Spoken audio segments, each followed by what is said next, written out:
Hello everyone, मेरा नाम है शिवी और आज हम स्टार्ट करने वाले हैं क्लास 9th एनसीईआरटी का मैराथन सेशन, जिसमें हम क्लास 9th एनसीईआरटी ज्योग्राफी का पूरा चैप्टर 1 से चैप्टर 6 एक ही वीडियो में कवर करने वाले हैं। ये एक रिवीजन वीडियो है। इसके पहले मैंने पूरे डिटेल वीडियोस भी बनाए हैं जिसमें हमने पेज टू पेज कवर किया है पूरी क्लास 9th की एनसीईआरटी को, इंक्लूडिंग क्वेश्चंस। उसमें क्वेश्चंस भी इंक्लूड है, सारी मैप प्रैक्टिस भी इंक्लूड है। ठीक है, अगर आपको डिटेल में देखनी है तो आप वो वीडियोस देख सकते हैं, और आपको सिर्फ रिवीजन करना है एग्जाम के पहले तो आप ये वीडियोस देख सकते हैं। ठीक है, तो चलिए स्टार्ट करते हैं। स्टार्ट करने के पहले मैं बता दूं, मेरा चैनल है शिवी सिंगल नाम से। आप उसको आप उसमें जाके बहुत सारी प्लेलिस्ट बनी हुई है, वो चेक कर सकते हैं। और अगर आपको रेगुलर अपडेट चाहिए तो फेसबुक पे मेरा पेज है शिवी सिंघल नाम से, वहां से भी आप जाकर देख सकते हैं। क्लियर?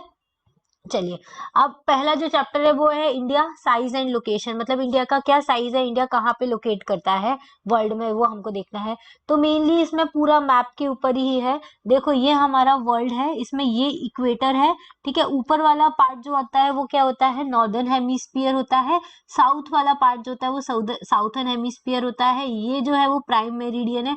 इसके इधर वाला पार्ट ईस्ट में आता है और इधर वाला पार्ट जो है वो वेस्ट में आता है। अब इंडिया कहाँ लाई करता है, नॉर्दर्न हेमिस्फीयर और ईस्ट में, तो नॉर्थ ईस्ट साइड में लाई करेगा इंडिया हमारा। ठीक है, अब इंडिया का जो टोटल एरिया है वो कितना है, 3.28 मिलियन स्क्वायर किलोमीटर है, जो वर्ल्ड के टोटल एरिया का कितना है, 2.4% है टोटल ज्योग्राफिकल एरिया का। अब इंडिया के बीच में से ट्रॉपिक ऑफ कैंसर जाती है, इस वजह से इंडिया का क्लाइमेट कैसा है, साउथर्न वाला साइड का जो क्लाइमेट है वो ज्यादा वार्मर है as compared to northern side का, क्योंकि नॉर्दर्न वाला जो साइड है वो सब ट्रॉपिकल एरिया में आता है, लेकिन जो साउदर्न वाला पोर्शन है वो ट्रॉपिकल में आता है, इक्वेटर से ट्रॉपिक ऑफ कैंसर के बीच में। इस वजह से वहां सन की रे सीधी पड़ती है तो हीट सरप्लस जोन में आता है। क्लियर? अब इंडिया की जो टोटल लैंड बाउंड्री है वो कितनी है, 15,200 किलोमीटर है। और टोटल कोस्ट लाइन जो है मेन लैंड की, अंडमान निकोबार और लक्षद्वीप को मिलाकर वो है 7,516.6 किलोमीटर। देखो, मैं आपको मैप में एक बार दिखा देती हूँ। इसको मैं थोड़ा छोटा कर देती हूँ जिससे आपको पूरा विजिबल हो इंडिया का मैप। ये देखिए, ये इंडिया का मैप है। अब इंडिया की जो नॉर्थ से साउथ तक की लेंथ है वो है 2933 किलोमीटर, और सॉरी, ईस्ट से वेस्ट की लेंथ जो है वो 2933 किलोमीटर, एंड नॉर्थ से साउथ की जो लेंथ है वो कितनी है, 3214 किलोमीटर। ठीक है, क्लियर? इसके बाद इंडिया के लैटिट्यूड और लॉन्गिट्यूड्स में भी डिफरेंस है। एक सेकेंड, इंडिया का जो लैटिट्यूड है ईस्ट में और वेस्ट में वो क्या है, देखो, ईस्ट में 97 डिग्री 25 मिनट से लेकर 68 डिग्री मिनट 7 सेकेंड ईस्ट तक ये लाई करता है, मतलब ऑलमोस्ट 30 डिग्री का डिफरेंस है लैटिट्यूड में। ऐसी 37 डिग्री 6 मिनट से लेके 8 डिग्री 4 मिनट तक नॉर्थ से साउथ का है। तो ये भी अप्रोक्सीमेटली कितने डिग्री का डिफरेंस है, 30 डिग्री का डिफरेंस है। ठीक है, दोनों में, लैटिट्यूड और लॉन्गिट्यूड में। दिखता हमको लंबा ज्यादा है, लेकिन लैटिट्यूड वाइज हमारा जो है ऑलमोस्ट सेम है। ठीक है, अब यहाँ ईस्ट में जो जब सन उगता है, मतलब जब सन राइज होता है और वेस्ट तक जब पहुंचता है, उसमें कितने घंटे का डिफरेंस आता है, 2 आवर का डिफरेंस आता है। इसका मतलब कि अगर 4 AM पर अरुणाचल प्रदेश में सन दिखने लग जाता है तो गुजरात में कितने बजे दिखेगा, 6 AM को दिखेगा। ठीक है, तो ये सारा डिफरेंस है। और ये आपने चैप्टर 6 में ऑलरेडी हम लोगों ने पढ़ा है कि हम ईस्ट साइड जाएंगे तो क्या होगा, वेस्ट साइड जाएंगे तो क्या होगा। ईस्ट से हमारा दिन स्टार्ट होता है, जैसे जैसे हम वेस्ट की साइड जाएंगे टाइम हमारा क्या होता जाएगा, लैग करेगा, पीछे जाएगा। ठीक है, जैसे कि यहाँ पे अगर 8 AM हो रहे हैं, उसी टाइम पे यहाँ पे टाइम पीछे चलेगा। ठीक है, समझ में आया? ये हमने चैप्टर 6 में आप लोगों ने पढ़ा होगा, वर्ल्ड हिस्ट्री, वर्ल्ड ज्योग्राफी में। क्लियर? उसके बाद हमारा इंडिया से बहुत सारे मैरीटाइम रूट कनेक्ट है, सिर्फ इंडिया में अभी नहीं, एंशिएंट टाइम से पहले लैंड कनेक्शन था। लैंड कनेक्शन था, इस वजह से क्या होता था, इंडिया से लोग ईरान, इराक, ये सारी जगह जाते थे, और फिर वहीं से यूरोप से भी कनेक्टेड था। तो इंडिया के जो भी स्पाइसेस वगैरह थे, मसलिन, सिल्क, ये सब कुछ इंडिया से ट्रेड होके कहाँ जाता था, यूरोप तक जाता था। ठीक है, इन स्पाइसेस की वजह से ही इंडिया का सी रूट डेवलप हुआ, क्योंकि जब यहाँ पे ईरान और इराक, टर्की ने जब ये रूट बंद कर दिया था इंडिया आने का, तो क्या हुआ, यूरोप वालों को स्पाइसेस चाहिए था, इस वजह से उन्होंने अफ्रीका होते हुए ये इंडिया का रूट खोजा। और पोर्तुगीज, पहले जो पोर्तुगीज आए थे वो इंडिया में आए थे। ठीक है, तो ये मेन रीजन था। अब कौन कौन से, देखो, कौन कौन से सी रूट्स हैं जो इंडिया को कनेक्ट करते हैं। अभी एक पहले जो था, यूरोप जब अफ्रीका को क्रॉस करते हुए केप ऑफ गुड होप से आता था तो बहुत ज्यादा लंबा पड़ता था। फिर जब सुएज कैनाल डेवलप हुआ, सुएज कैनाल यहाँ पे डेवलप हुआ, तो यहाँ से डायरेक्ट मेडिटेरेनियन सी से होते हुए सुएज कैनाल पास करते हुए रेड सी से डायरेक्टली आ जाता। तो इसमें 7,000 किलोमीटर जो है वो लेंथ मतलब डिस्टेंस जो थी वो कम हो गई। उसके अलावा ये यहाँ से डायरेक्टली कोलकाता से कनेक्टेड है। फिर यहाँ से सुमात्रा होते हुए स्ट्रेट ऑफ मलक्का से ये जापान से भी कनेक्टेड है, चाइना से भी कनेक्टेड है, फिलीपींस हुआ, मलेशिया हुआ, ये सारी नॉर्थ ईस्ट से भी कनेक्टेड है, ईस्टर्न कंट्री से भी कनेक्टेड है। ठीक है, तो ये हमारा क्या हुआ, ट्रेड रूट हुआ। इसके अलावा अब हम देखेंगे इंडिया एंड द वर्ल्ड, तो इसमें तो ज्यादा कुछ है नहीं। गुजरात और अरुणाचल प्रदेश में टाइम लगेगा 2 आवर्स का, ये मैंने आपको बता दिया। 23.5 डिग्री जो लैटिट्यूड है वो हमारे ट्रॉपिक ऑफ कैंसर जो है वो बीच में से पास होती है। ठीक है, अब हमारा स्टैंडर्ड मेरिडियन ऑफ इंडिया जो है वो कहाँ से पास होता है, 82 डिग्री 30 मिनट, ये जो है स्टैंडर्ड मेरिडियन, मतलब हमारी इंडिया में जो टाइम कंसिडर किया जाता है वो इसी के इस वाले लॉन्गिट्यूड पे जो टाइम होता है उसके हिसाब से कन्वर्ट किया जाता है। देखो क्या होता है, नहीं तो क्या होगा, बहुत ज्यादा टाइम का प्रॉब्लम आ जाएगा, यहाँ पे 4 बज रहे तो यहाँ पे 6 बज रहे हैं, ऐसा हो जाएगा। तो हम क्या लेते हैं, इस लाइन पे जो बजेगा वो वाला टाइम पूरा स्टैंडर्ड होता है, पूरी इंडिया में वही फॉलो किया जाता है। क्लियर, नहीं तो बहुत ज्यादा रेलवे कनेक्शन का और लैंड रूट का बहुत सारी चीजों में डिफरेंसेस आ जाएगा। इस वजह से ये जो कॉमन टाइम लिया है वो स्टैंडर्ड मेरिडियन का हम लोगों ने लिया है 82 डिग्री 30 मिनट्स। ठीक है, और यही जो है वो 5.5 घंटे आगे है किससे, लंदन के टाइम से। लंदन के जो टाइम है वो किसके अकॉर्डिंग होता है, प्राइम मेरिडियन, मतलब 0 डिग्री लॉन्गिट्यूड के हिसाब से होता है। ठीक है, प्राइम मेरिडियन। अब इंडिया में क्या है, ये हमारी कोस्ट लाइन है, अभी हमने देखा था कि ये पूरी कोस्ट लाइन है मेनलैंड इंडिया की, और ये हमारे 2 आइलैंड्स है, लक्षद्वीप आइलैंड्स और अंडमान निकोबार आइलैंड। इन सबको मिला के हमारी टोटल कोस्टल लाइन कितनी है, 7516.6 किलोमीटर, कितनी है, इतनी है। ठीक है, उसके अलावा उसके अलावा हमने देखा लक्ष्य, अब ये जो हमारा इंडिया का साउथर्न वाला पार्ट है वो इंडियन ओशन को 2 पार्ट्स में डिवाइड करता है, एक अरेबियन सी में और एक बे ऑफ बंगाल में। इसके अलावा इसकी एडजॉइनिंग कंट्रीज कौन कौन सी है, देखो नेबरिंग कंट्रीज कौन कौन सी है इंडिया से जो बॉर्डर बनाती है। एक तो हो गया पाकिस्तान, ठीक है, दूसरा हो गया नेपाल, तीसरा हो गया भूटान, चौथा हो गया बांग्लादेश, पांचवा हो गया चाइना एंड छठा हो गया म्यांमार। तो 6 कंट्री जो है वो इंडिया के साथ बॉर्डर बनाती है। उसके अलावा 2 कंट्रीज ऐसी हैं जो मैरीटाइम बॉर्डर बनाती है, एक है श्रीलंका और दूसरी है मालदीव्स। देखो मालदीव्स आई थिंक नीचे आएगा, ये देखिए, श्रीलंका एंड मालदीव्स, ये 2 मैरीटाइम कंट्रीज हैं। क्लियर है, अब देखो अफगानिस्तान की बॉर्डर भी इंडिया से थोड़ी सी लगती है, सिर्फ 106 किलोमीटर एरिया की लगती है, लेकिन अब वो भी पीओके वाले रीजन में आती है तो इंडिया को डायरेक्टली कनेक्ट नहीं करती है।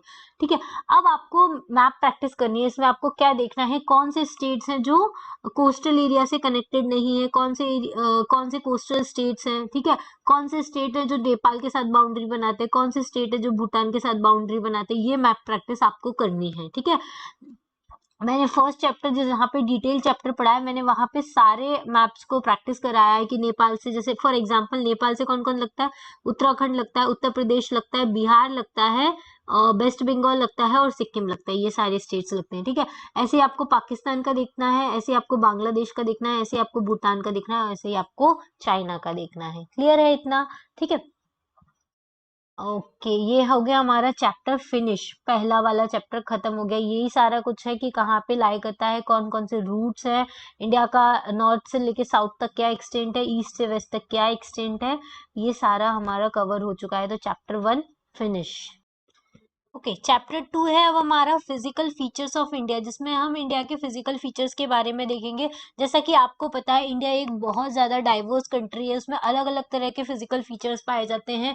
जैसे हिमालयन माउंटेन्स है नॉर्थ में, उसके बाद जहाँ पे हिमालयन माउंटेन्स खत्म होते हैं वहाँ पे नॉर्दर्न प्लेन स्टार्ट होता है। साउथ वाली इंडिया को जो वो पेनिनसुलर प्लेट्यू बोला जाता है। फिर वेस्टर्न पार्ट में इंडियन डेजर्ट आता है। इंडिया को तीनों साइड से सी के सराउंड में है, इस वजह से कोस्टल प्लेन्स भी आते हैं और 2 इंडिया के आइलैंड्स भी हैं। ठीक है, तो इसलिए हमारी इंडिया में बहुत डाइवर्स तरीके के फिजिकल फीचर्स पाए जाते हैं। ठीक है, तो ये मेन 6 टाइप के मेजर फीचर्स है। उसमें से पहला जो है हिमालयन माउंटेन्स है, जो इंडिया के नॉर्थ में फैला हुआ है। ये एक यंग फोल्ड माउंटेन है जो नॉर्दर्न बॉर्डर ऑफ इंडिया, मतलब इंडिया और चाइना के बीच में पूरा का पूरा हिमालय है, ठीक है।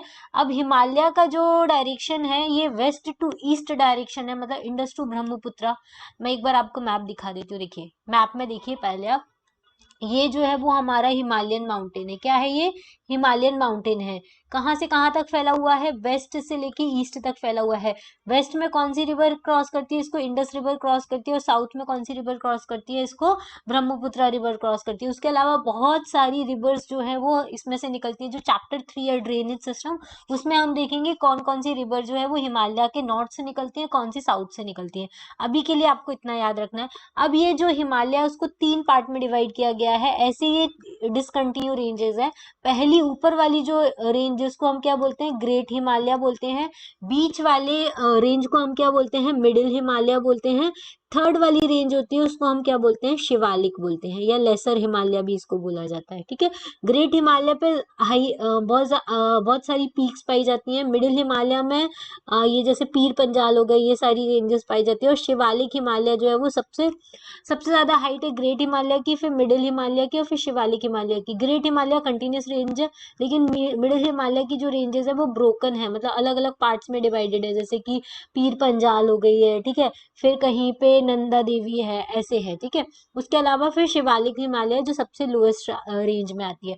उसके ये तो पूरा हो गया वेस्ट से ईस्ट। और ईस्ट में जो हिमालय है जो ऐसे टर्न होता है, इसको हम क्या बोलते हैं?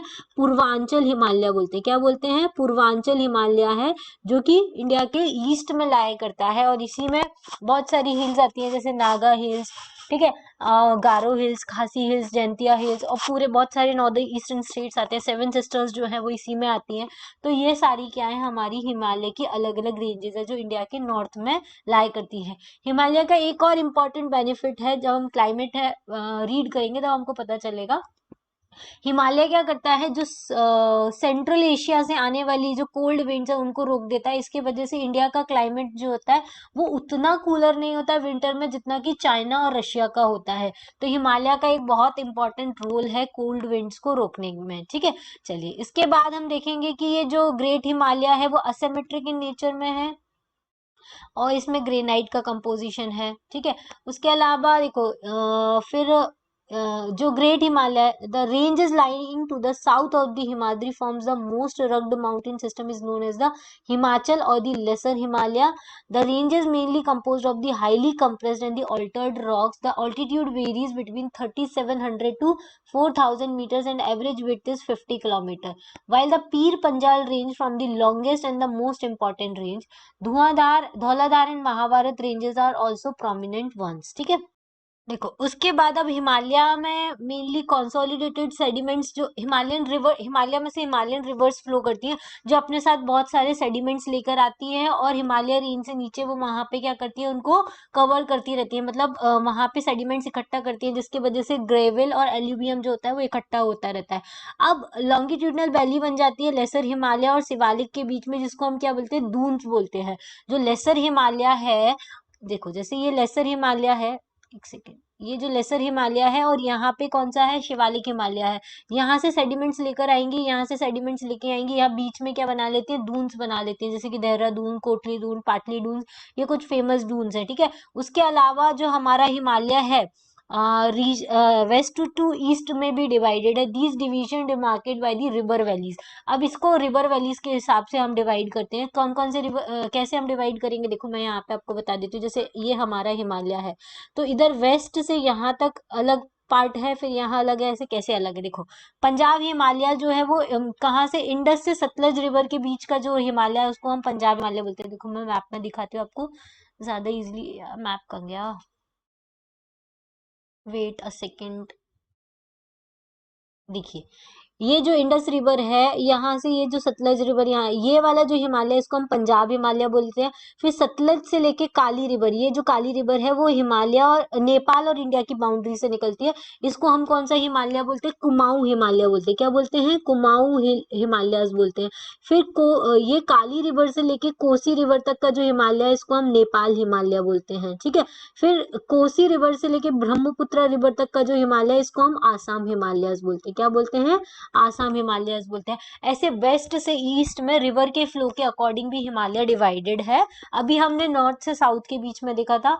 अब तो कहाँ से समझ में आ गया ना? इंडस से लेके सतलज तक का ये वाला जो हिमालय है, इसको हम कौन सा हिमालय बोलते हैं? पंजाब हिमालय बोलते हैं। क्या बोलते हैं? पंजाब हिमालयस बोलते हैं। उसके नीचे कुमाऊं है, फिर नेपाल है, फिर आसाम है। ठीक है।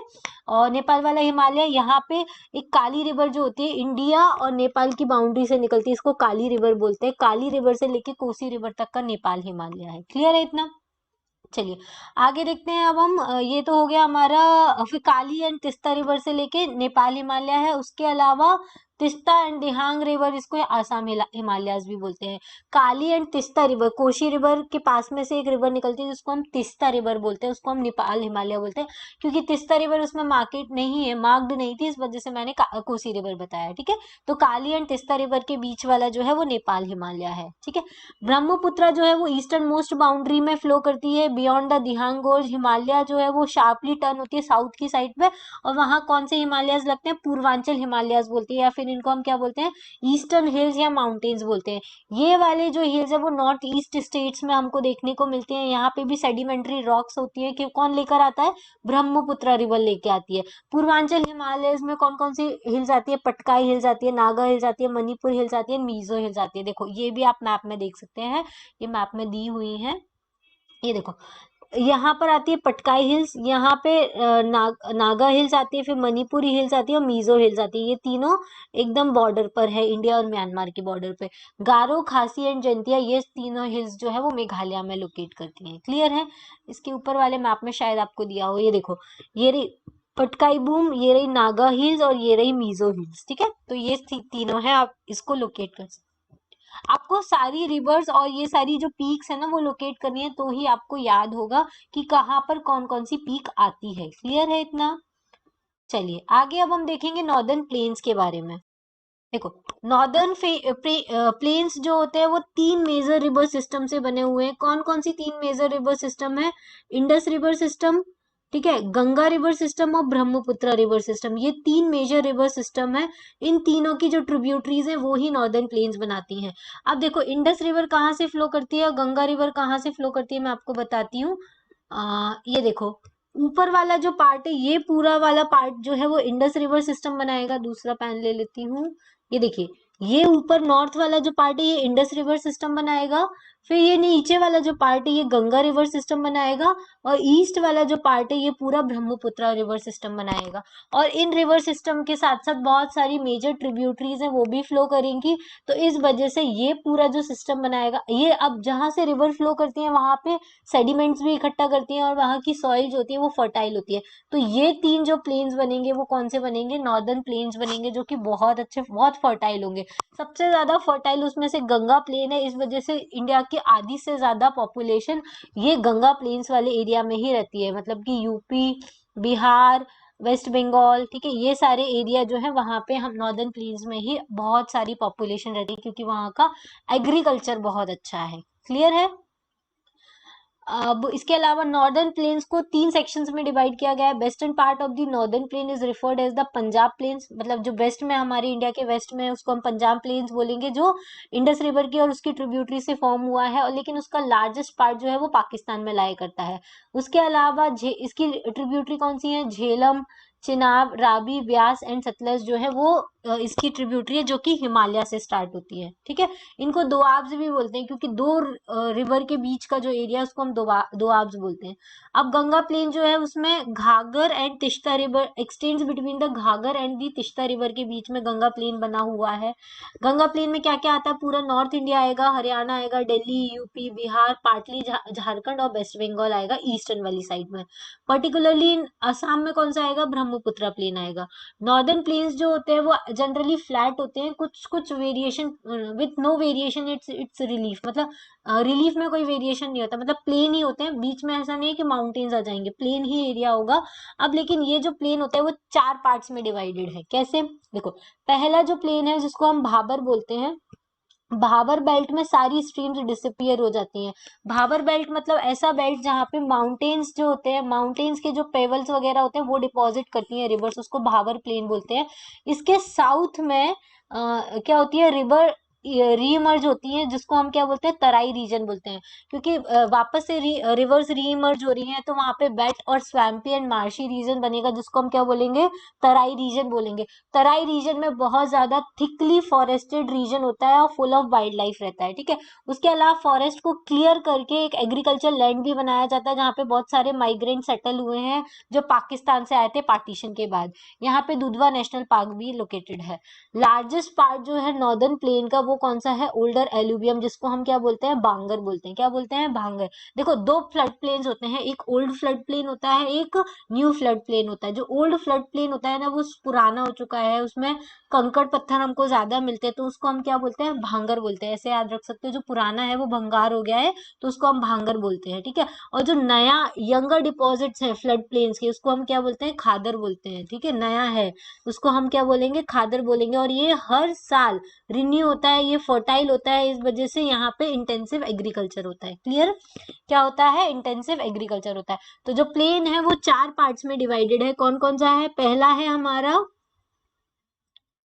पहला कौन सा, पहला भाबर प्लेन आएगा, एक सेकेंड, पहला आएगा भावर प्लेन, जहां पे सारा रिवर क्या होती है, डिपॉजिट करती है।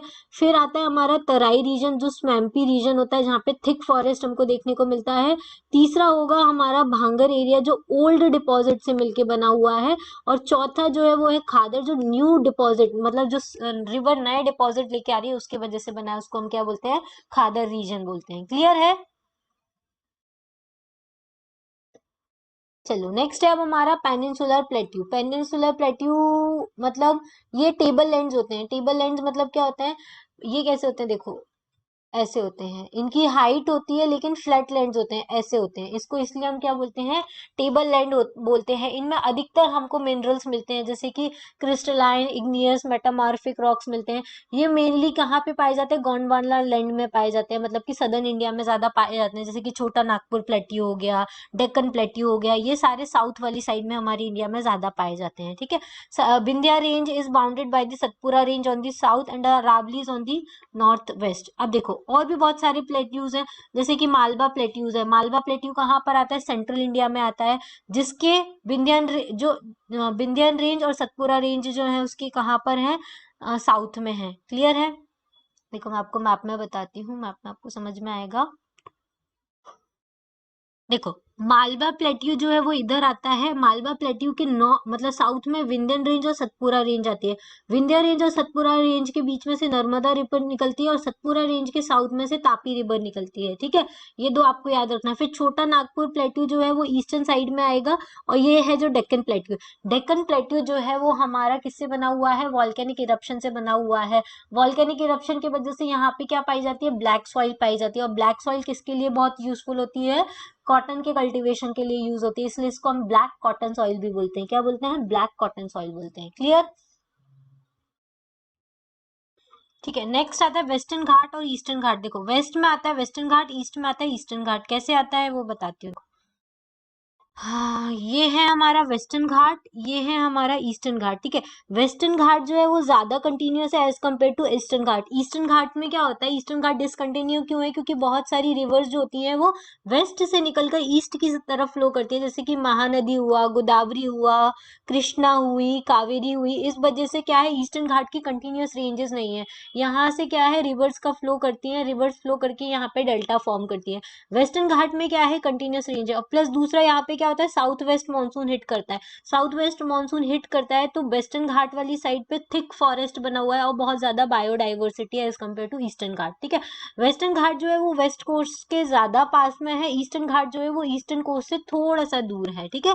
और डिफरेंसेस ज्यादा है, ठीक है। तो ये दो है, वेस्टर्न घाट और ईस्टर्न घाट। वेस्टर्न घाट मतलब हमारा जो इंडिया है इसका सदर्न पोर्शन है, उसका जो स्लोप है वो वेस्ट से ईस्ट की तरफ है। ये हमको कैसे फ्लो पता चलता है, क्योंकि सारी रिवर जो है वो वेस्ट से स्टार्ट होके ईस्ट में फ्लो करती है। और नॉर्थ में कैसा फ्लो है, देखो ये वाला जो पोर्शन है यहाँ पे नर्मदा और तापी रिवर निकलती है, ये दो रिवर्स हैं जो वेस्ट की तरफ फ्लो करती है, बाकी सारी रिवर जो है साउथर्न इंडिया की वो ईस्ट की तरफ फ्लो करेंगी। ओके, दो रिवर है, चंबल रिवर और यहाँ से बेतवा और ये सोन रिवर, ये दोनों किधर की साइड फ्लो कर रही है, नॉर्दर्न डायरेक्शन में फ्लो कर रही है। इसका मतलब ये है कि जो हमारा सेंट्रल इंडिया है उसका भी स्लोप किधर की साइड है, नॉर्दर्न वाली साइड में है। क्लियर। और उसके बाद फिर वेस्टर्न कोस्ट और ईस्टर्न कोस्ट मैंने आपको बताया। वेस्टर्न कोस्ट ये मालाबार कोस्ट है और कोंकण कोस्ट है, ईस्ट में कोरोमंडल कोस्ट है और हमारा नॉर्दर्न सरकार है। क्लियर, इतना है। ठीक है, चलिए नेक्स्ट अब हम देखेंगे western coast and eastern coast हो गया, वेस्टर्न घाट ईस्टर्न घाट हो गया, कोस्टल प्लेन्स मैंने आपको बता दिया। अच्छा, वेस्टर्न घाट में बहुत सारी हिल्स भी बनी हुई है, जिसमें से फेमस है उदगा मंडलम, इसको हम ऊटी या कोडई कनाल भी बोलते हैं। ठीक है, ये दो फेमस हिल स्टेशन है क्योंकि वहां आपकी हाइट अच्छी है। वेस्टर्न घाट में ना दो हाईएस्ट पीक्स भी हैं। वेस्टर्न घाट की जो हाईएस्ट पीक है उसका नाम है अनाई मुड्डी, जिसकी हाइट है 2695 मीटर्स, एंड डोडा बेटा, महेंद्रगिरी, ये सारी हाईएस्ट पीक है। डोडा बेटा और अनाईमुडी जो है वो वेस्टर्न घाट की हाईएस्ट पीक है, और महेंद्रगिरी जो है वो ईस्टर्न घाट की हाईएस्ट पीक है। ठीक है, उसके अलावा शेब्रो हिल्स, आबादी हिल्स, ये सारी साउथ ईस्ट में लोकेट करती हैं। ये देखो आपको मैप में दिख जाएगा, बहुत सारी हिल्स हैं यार। एक सेकेंड, ये देखो ये रही अनाईमुडी। ठीक है, ये अनामलाई रेंज है, वहां पे रहे अनाईमुडी, यहाँ पे जावे, यहाँ पर नहीं मेंशन है, लेकिन आप ऑक्सफोर्ड का मैप देखिए, उसमें यहाँ वाली साइड पे आपको जावादी और शेब्रॉय हिल्स मेंशन है। नीलगिरी हिल्स वो है जहाँ पे वेस्टर्न घाट और ईस्टर्न घाट्स मिलते हैं आपस में, उसको हम क्या बोलते हैं, नीलगिरी हिल्स बोलते हैं। ठीक है, या ब्लू माउंटेन्स भी इनको बोला जाता है। क्लियर। अब आते हैं इंडियन डेजर्ट। इंडियन डेजर्ट जो है वो वेस्टर्न मार्जिन में है अरावली हिल्स के। ठीक है, यहाँ पे मतलब थार डेजर्ट जो आता है वहां पे बहुत कम जो है बारिश होती है, लो रेनफॉल होता है, 150 mm से भी कम रेनफॉल होता है पर ईयर। इसके वजह से यहाँ पे क्या पाया जाता है, सैंड ड्यून्स पाया जाता है, स्ट्रीम्स वगैरह सब कुछ डिसअपियर हो जाती है, वापस से अपीयर होती है रेनी सीजन के टाइम पे, और फिर वापस से ये डिसअपियर हो जाती है सैंड में। तो ये पूरा सैंडी डेजर्ट है। सैंडी डेजर्ट कहाँ पर है, हमारे वेस्टर्न वाले मार्जिन पे आता है। वेस्टर्न मतलब जैसलमेर वाले साइड पर आएगा। वेस्ट जैसलमेर पूरा का पूरा क्या है, हमारा सैंड डेजर्ट है। क्लियर। उसके बाद कोस्टल प्लेन्स मैंने आपको बता दिए हैं, कोंकण जो है मुंबई टू गोवा है। क्लियर। उसके बाद है हमारे आइलैंड्स, दो मेन आइलैंड्स है हमारी इंडिया के, एक है लक्षद्वीप आइलैंड, दूसरा है अंडमान निकोबार आइलैंड। लक्षद्वीप आइलैंड जो है वो अरेबियन सी में आता है, अंडमान निकोबार आइलैंड जो है वो बे ऑफ बंगाल में आता है। ठीक है, अब लक्षद्वीप आइलैंड जो है वो मालाबार कोस्ट ऑफ केरला वाली से बहुत पास में है। ये एक कोरल आइलैंड्स है। क्या है, ये कोरल आइलैंड्स है, और इनको पहले लक्षद्वीप, मिनिकॉय और अमीन द्वीप भी बोला जाता था। 1973 में इसको रीनेम करके क्या बोल दिया है, लक्षद्वीप बोल दिया है। इसकी कैपिटल क्या है, कावरत्ती है। ठीक है, जहाँ पे लक्षद्वीप का हेडक्वार्टर भी है। यहाँ पे बहुत ज्यादा डाइवर्सिटी पाई जाती है फ्लोरा एंड फोना की। यहाँ पे एक पिट्टी आइलैंड भी है। क्या है, पिट्टी आइलैंड भी है, जो अनइनहेबिटेड है, हैज अ वर्ल्ड सेंचुरी, मतलब वो रहने लायक जगह नहीं है। पिट्टी आइलैंड वो कहाँ पर आता है, लक्षद्वीप में लोकेट करता है। कोरल्स क्या होते हैं, कोरल पॉलिप्स होते हैं जो इनकी लाइफ बहुत कम होती है, माइक्रोस्कोपिक ऑर्गेनिज्म होते हैं। ये कहाँ पर फ्लरिश होते हैं, जो शैलो मड फ्री और वार्म वाटर होता है ना, वहीं पर फ्लरिश होते हैं और कैल्शियम कार्बोनेट को सिक्रेट करते हैं। ठीक है, जो कोरल सिक्रेशन होता है और उसके स्केलेटल्स होता है, जिसकी वजह से कोरल डिपॉजिट फॉर्म होते हैं, और कोरल डिपॉजिट के फॉर्म होने की वजह से ही कोरल रीफ्स बनती हैं, कोरल आइलैंड्स बनते हैं। ये मेनली कितने टाइप्स के होते हैं, 3 टाइप्स के होते हैं। कौन कौन से, एक होता है बैरियर रीफ, दूसरा होता है फ्रिंजिंग रीफ, और तीसरा होता है अटॉल्स। ठीक है, अटॉल्स जो होते हैं वो सर्कुलर से, मतलब कोई आइलैंड है उसके आसपास में बन गया तो उसको हम अटॉल बोलते हैं। फ्रिंजिंग रीफ मतलब आइलैंड सबमर्ज हो गया, उसके आसपास में हमको रीफ दिख रहा है तो फ्रिंजिंग रीफ। बैरियर रीफ मतलब कोई कोई कोस्ट है उसके पैरेलल में कोई रीफ बन जाती है, उसको हम बैरियर रीफ बोलेंगे। जैसे कि ऑस्ट्रेलिया की ग्रेट ऑस्ट्रेलियन रीफ जो है वो बैरियर रीफ का ही एग्जाम्पल है। ठीक है, चलिए फिर आता है अंडमान निकोबार आइलैंड। हमको बे ऑफ बंगाल में बहुत सारे ग्रुप ऑफ आइलैंड्स दिखते हैं जो स्कैटर्ड है। इनको एक्चुअली बोला जाता है कि ये एलिवेटेड पोर्शन है जो हमारा माउंटेन जो है वो बे ऑफ बंगाल में मर्ज हुआ है, मतलब हमारा हिमालयन माउंटेन का ही एक्सटेंडेड पार्ट है अंडमान एंड निकोबार। तो नॉर्थ में जो आता है उसको हम अंडमान बोलते हैं और साउथ में जो आता है उसको हम निकोबार बोलते हैं, ठीक है। यहाँ पे भी बहुत ज्यादा बायोडाइवर्सिटी पाई जाती है फ्लोरा एंड फौना की, और क्योंकि ये इक्वेटर के पास में है इसलिए इक्वेटोरियल क्लाइमेट है, इस वजह से यहाँ पे भी इक्वल डे और इक्वल नाइट वाला ही वेदर रहता है। इक्वेटोरियल क्लाइमेट यहाँ पर देखने को मिलता है। क्लियर है? तो ये सब हम लोगों ने देखा कि हमारे इंडिया में बहुत सारे अलग अलग तरीके की वैरायटी ऑफ लैंडफॉर्म्स पाए जाते हैं, अलग अलग फिजिकल फीचर्स पाए जाते हैं, जिसमें हमने देखा कि हमारे यहाँ पे माउंटेन्स पाए जाते हैं, फिर नॉर्दर्न प्लेन्स पाए जाते हैं, फिर प्लेट्यूज पाए जाते हैं, फिर वेस्टर्न घाट और ईस्टर्न घाट पाया जाता है, ठीक है। उसके बाद डेजर्ट एरिया भी पाया जाता है, इसको हम ग्रेट इंडियन डेजर्ट बोलते हैं, ठीक है। फिर यहाँ पे कच्छ डेजर्ट भी है जो साउथ मतलब वेस्टर्न पार्ट ऑफ गुजरात में आता है। क्लियर? उसके अलावा ये है हमारी इंडस वाला प्लेन है, ये गंगा प्लेन है, और ये हमारा ब्रह्मपुत्रा वाला प्लेन है। क्लियर? ये हम लोगों ने अभी देखा। क्लियर? उसके अलावा वेस्टर्न घाट ईस्टर्न घाट के बारे में देखा। दो इंपॉर्टेंट हिल्स आपको याद रखना है, अनाईमुडी और डोडा बेटा वेस्टर्न घाट की है, और महेंद्रगिरी जो है ये वाली, ये ईस्टर्न घाट की हाईएस्ट पीक है। क्लियर? चलिए आज के लिए, चलिए अब हम स्टार्ट करते हैं drainage system of India. Drainage system में हम इंडियन रिवर वाटर सिस्टम को के बारे में देखेंगे, ठीक है। ड्रेनेज बेसिन मतलब किसी की रिवर के आसपास का जो एरिया होता है जहां से वो फ्लो करती है उसको हम क्या बोलते हैं? ड्रेनेज बेसिन बोलते हैं, ठीक है। अगर दो ड्रेनेज बेसिन को कोई एरिया एलिवेटेड एरिया जो है वो सेपरेट करता है तो उसको हम क्या बोलते हैं? वाटर डिवाइड बोलते हैं। मान लो जैसे एक रिवर इधर फ्लो करिए, एक रिवर इधर फ्लो करिए, बीच में कोई माउंटेन या अपलैंड आता है, तो ये दोनों रिवर का वाटर किसके थ्रू अलग अलग हो रहा है? ये अपलैंड के थ्रू अलग हो रहा है, इसलिए हम इसको क्या बोलते हैं? वाटर डिवाइड बोलते हैं। जैसे एग्जांपल है, इंडस रिवर ऐसे फ्लो करती है इंडिया में और गंगा रिवर ऐसे फ्लो करती है, तो बीच में एक अंबाला करके हिल स्टेशन या लैंड आता है, अपलैंड आता है, वो क्या काम कर रहा है? वाटर डिवाइड का काम कर रहा है। किसके बीच में? इंडस रिवर और गंगा रिवर के बीच में। क्लियर है? चलिए अब हम देखेंगे वर्ल्ड का लार्जेस्ट ड्रेनेज बेसिन जो है अमेजोन रिवर है, वर्ल्ड की लार्जेस्ट लॉन्गेस्ट रिवर जो है वो नाइल रिवर है। अब इंडिया में दो रिवर सिस्टम्स हैं ड्रेनेज सिस्टम। पहला है हिमालयन रिवर सिस्टम, दूसरा है पेनिनसुलर। हिमालयन रिवर सिस्टम मतलब इंडिया में जो हिमालय से निकलने वाली रिवर्स है, जैसे गंगा, यमुना, इंडस, सतलज, ये सारी हिमालयन रिवर सिस्टम में आती है। ब्रह्मपुत्र भी हिमालय से निकलती है, तो ये हिमालयन रिवर सिस्टम्स में आती है जो नॉर्थ इंडिया में फ्लो करती है। दूसरा जो सिस्टम है वो है पेनिनसुलर रिवर्स का, जो पेनिनसुलर इंडिया में फ्लो करती है, जैसे कि नर्मदा, ताप्ती, महानदी, गोदावरी, कृष्णा एंड कावेरी, ठीक है। अब क्या डिफरेंस होता है इन दोनों रिवर सिस्टम में? तो हिमालयन रिवर सिस्टम जो होती है वो पेरिनियल रिवर्स होती है, मतलब जिनमें हमेशा साल भर पानी रहता है, कभी पानी कम नहीं होता। क्यों कम नहीं होता? क्योंकि ग्लेशियर के मेल्ट होने की वजह से फ्लो करती हैं। पेरिनियल रिवर सिस्टम जो होता है ये सीजनल रिवर सिस्टम भी हम इनको बोल सकते हैं। इनमें जो वाटर आता है वो रेन फेड होता है, मतलब रेनफॉल की वजह से ज्यादा वाटर आता है, ठीक है। दो मेजर हिमालयन रिवर सिस्टम है, एक इंडस और एक ब्रह्मपुत्र, जो नॉर्थ से ओरिजिनेट होता है। देखो नॉर्थ से मतलब ये जो हिमालय है हमारे नॉर्थ में, इसका नॉर्थ पार्ट किधर आता है? चाइना वाली साइड आता है, और इसका साउथ वाला पार्ट किधर आता है? इंडिया वाली साइड आता है। दो रिवर सिस्टम है जो इंडिया के नॉर्थ से स्टार्ट होते हैं, मतलब चाइना से स्टार्ट होते हैं, लेक मानसरोवर से स्टार्ट होते हैं। एक होती है हमारी इंडस रिवर, दूसरी होती है उसी के पास में से ब्रह्मपुत्र रिवर, जिसको हम सांगपो रिवर बोलते हैं चाइना में। क्लियर? तो ये दो रिवर सिस्टम है जो नॉर्थ से स्टार्ट होते हैं, और गंगा रिवर सिस्टम जो है वो हिमालय के साउथ से स्टार्ट होता है। क्लियर इतना? अब देखो जो हिमालयन रिवर सिस्टम होती है ना वो इरोजनल एक्टिविटीज करती है। क्यों? क्योंकि ये माउंटेन वाले एरिया में फ्लो करके आती है। तो देखो उनका रिवर कोर्स कैसा होता है, जब जहां से रिवर निकलती है ये तो सोर्स हो गया, अब ये माउंटेन वाले एरिया में जाएगी तो ये इसका अपर कोर्स होगा, उसके बाद ये मिडिल कोर्स होगा, ठीक है। उसके बाद ये रिवर जो होती है वो ऐसे देखो जिग जैग ऐसे ऐसे फ्लो कर रही है, तो इसको हम क्या बोलते हैं? मियांडर्स फॉर्म कर रही है। अगर ये रिवर कहीं से फ्लो कर रही है और वहां पे पानी भर गया है, लेकिन बाद में वो एरिया जो है वो कट ऑफ हो गया है, सिल्टेशन हो गया है वहां पे, या वो एरिया एकदम कट ऑफ हो गया है मेन रिवर से, और मेन रिवर ने दूसरा पाथ फॉलो करना स्टार्ट कर दिया, तो ऐसी वहां पे क्या हो जाएगा? वो पानी इकट्ठा हो जाएगा और लेक बन जाएगी, जिसको हम क्या बोलते हैं? ऑक्सबो लेक बोलते हैं। फिर वो प्लेन एरिया में एंटर करती है तो उसको लोअर कोर्स बोलते हैं। फिर जब वहां ओशियन में सबमर्ज होती है तो वहां पे एक डेल्टा फॉर्म करती है, उसको हम डेल्टा बोलते हैं, ठीक है। तो ये हिमालयन रिवर सिस्टम का पूरा है। अब पहली जो सिस्टम है वो है Indus river system. Indus river system जो है वो तिब्बत से निकलती है मानसरोवर लेक के पास में और वेस्टवर्ड डायरेक्शन में फ्लो करती है। इंडिया में कहाँ एंटर करती है? लद्दाख रीजन में एंटर करती है।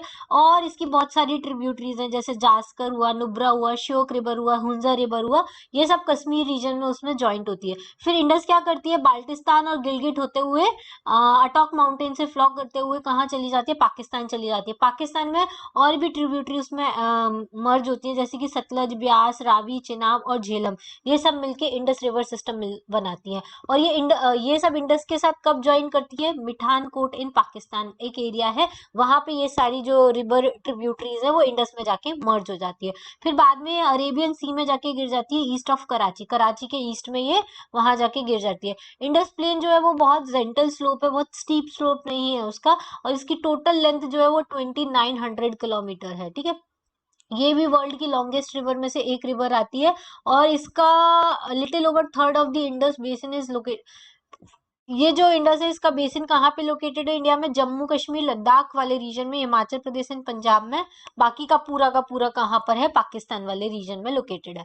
अब एक बार आपको मैं सारी रिवर्स दिखा देती हूँ, कौन सी रिवर कहाँ से निकलती है, फिर हम इसकी डिटेल में भी एक बार देख लेंगे। ये देखिए, ये हमारा इंडिया का मैप है। अब देखो, इंडस रिवर कहाँ से निकल रही है? यहाँ हिमालय के नॉर्थ से निकल रही है, और ये इधर इंडिया में एंटर करती है लद्दाख जम्मू कश्मीर वाले रीजन में, और बाल्टिस्तान गिलगिट होते हुए इंडिया में मर्ज हो जाती है। और इंडिया में ये झेलम, चिनाब, रावी, ब्यास, सतलज, ये इंडिया से निकलने वाली ट्रिब्यूटरी जो पाकिस्तान में जाके मिठानकोट करके एक जगह है वहां पे सबमर्ज होती है। फिर ये अरेबियन सी में जाके मिल जाती है कराची के पास में। क्लियर? ये हो गया हमारा इंडस रिवर सिस्टम। दूसरा है हमारा Ganga river system. Ganga river system में क्या होता है? स्टार्टिंग से जब ये निकलती है, दो छोटी छोटी हेड स्ट्रीम्स निकलती है, वो बाद में मर्ज होके क्या बनाती है? गंगा। पहली निकलती है भागीरथी, दूसरी निकलती है अलकनंदा। भागीरथी जो होती है वो गंगोत्री ग्लेशियर से निकलती है, अलकनंदा जो होती है वो बद्रीनाथ से निकलती है, आई थिंक। ठीक है, ये दोनों आपस में मर्ज होके क्या बना देती है? गंगा रिवर सिस्टम बना लेती है। और इसी के पैरेलली यमुना रिवर भी निकलती है, यमुनोत्री ग्लेशियर से, जो गंगा रिवर के पैरेलली फ्लो होती है। लेकिन यमुना रिवर जो है वो गंगा की ट्रिब्यूटरी है, क्योंकि ये बाद में जाके गंगा में सबमर्ज हो जाएगी। क्लियर? फिर यमुना की भी बहुत सारी ट्रिब्यूटरीज हैं जो नॉर्थ से साउथ से यमुना में मिलती है, जैसे कि चंबल, बेतवा। ठीक है, सोन रिवर जो है वो किसकी ट्रिब्यूटरी है? गंगा की है, यमुना की नहीं, क्योंकि ये डायरेक्टली गंगा में जाके मिलती है। उसके अलावा बहुत सारी ट्रिब्यूटरी है जो इधर नेपाल से आती है, जैसे शारदा रिवर हुआ, घग्गर रिवर हुआ, गंडक रिवर हुआ, कोसी रिवर हुआ, ये सब किस में मिलती है? गंगा में जाके मिलती है। फिर आगे गंगा जाके बांग्लादेश में एंटर कर जाती है। फिर और इसी से मानसरोवर लेक के पास में से एक पॉइंट है जहां से क्या निकलती है? हमारी ब्रह्मपुत्र निकलती है। लेकिन जब ये यहाँ पर रहती है, नॉर्थ हिमालय के नॉर्थ वाली साइड में रहती है, मतलब चाइना वाली साइड में है, तब हम इसको क्या बोलते हैं? सांगपो रिवर बोलते हैं। क्या बोलते हैं? सांगपो रिवर बोलते हैं। ठीक है, यहाँ पे इसमें वाटर वॉल्यूम कम होता है, मतलब इतना ज्यादा पानी नहीं होता है। क्यों नहीं होता है? क्योंकि वहां पे हार्श वेदर कंडीशन रहती है, कोल्ड क्लाइमेट होता है, इस वजह से वहां ज्यादा आपको क्या देखने को नहीं मिलेगा? पानी देखने को नहीं मिलेगा। फिर ये क्या करती है? नामचा बरवा करके एक जगह है, वहां से इंडिया में एंटर होती है एज अ दिहांग रिवर। फिर इसमें दिबांग रिवर और लोहित रिवर, दो रिवर मिल जाती है एज अ ट्रिब्यूटरी, और क्या बना लेती है? आसाम में जब एंटर होती है तो ये ब्रह्मपुत्र बन जाती है। ठीक है, अब क्या होता है? ये माउंटेन एरिया में, ये पूर्वांचल हिमालय में एंटर करती है, तो वहां पे बहुत ज्यादा आपको क्या मिलेगा? माउंटेन एरिया से आएगी तो सिल्ट बहुत सारा लेके आएगी, इसलिए इसका जो रिवर कोर्स होता है ना वो बहुत जल्दी अपना रास्ता बदलता है, क्योंकि रिवर बेड बहुत जल्दी भर जाता है सिल्टेशन की वजह से। क्लियर? और इसके अलावा ये ब्रह्मपुत्र रिवर जो है वो इंडिया की लार्जेस्ट रिवर है, क्योंकि इसका वॉल्यूम ऑफ वाटर गंगा से ज्यादा है, गंगा से ज्यादा ये पानी कैरी करती है। ठीक है, ब्रह्मपुत्र रिवर, ये आपको याद रखना है। आसाम से फ्लो होती है, काजीरंगा नेशनल पार्क के बीच में से ब्रह्मपुत्र रिवर फ्लो करती है। और ये दोनों ब्रह्मपुत्र और गंगा रिवर दोनों कहाँ जाके मिल जाती है? बांग्लादेश में मिल जाती है, और क्या बनाती है? मेघना रिवर बनाती है।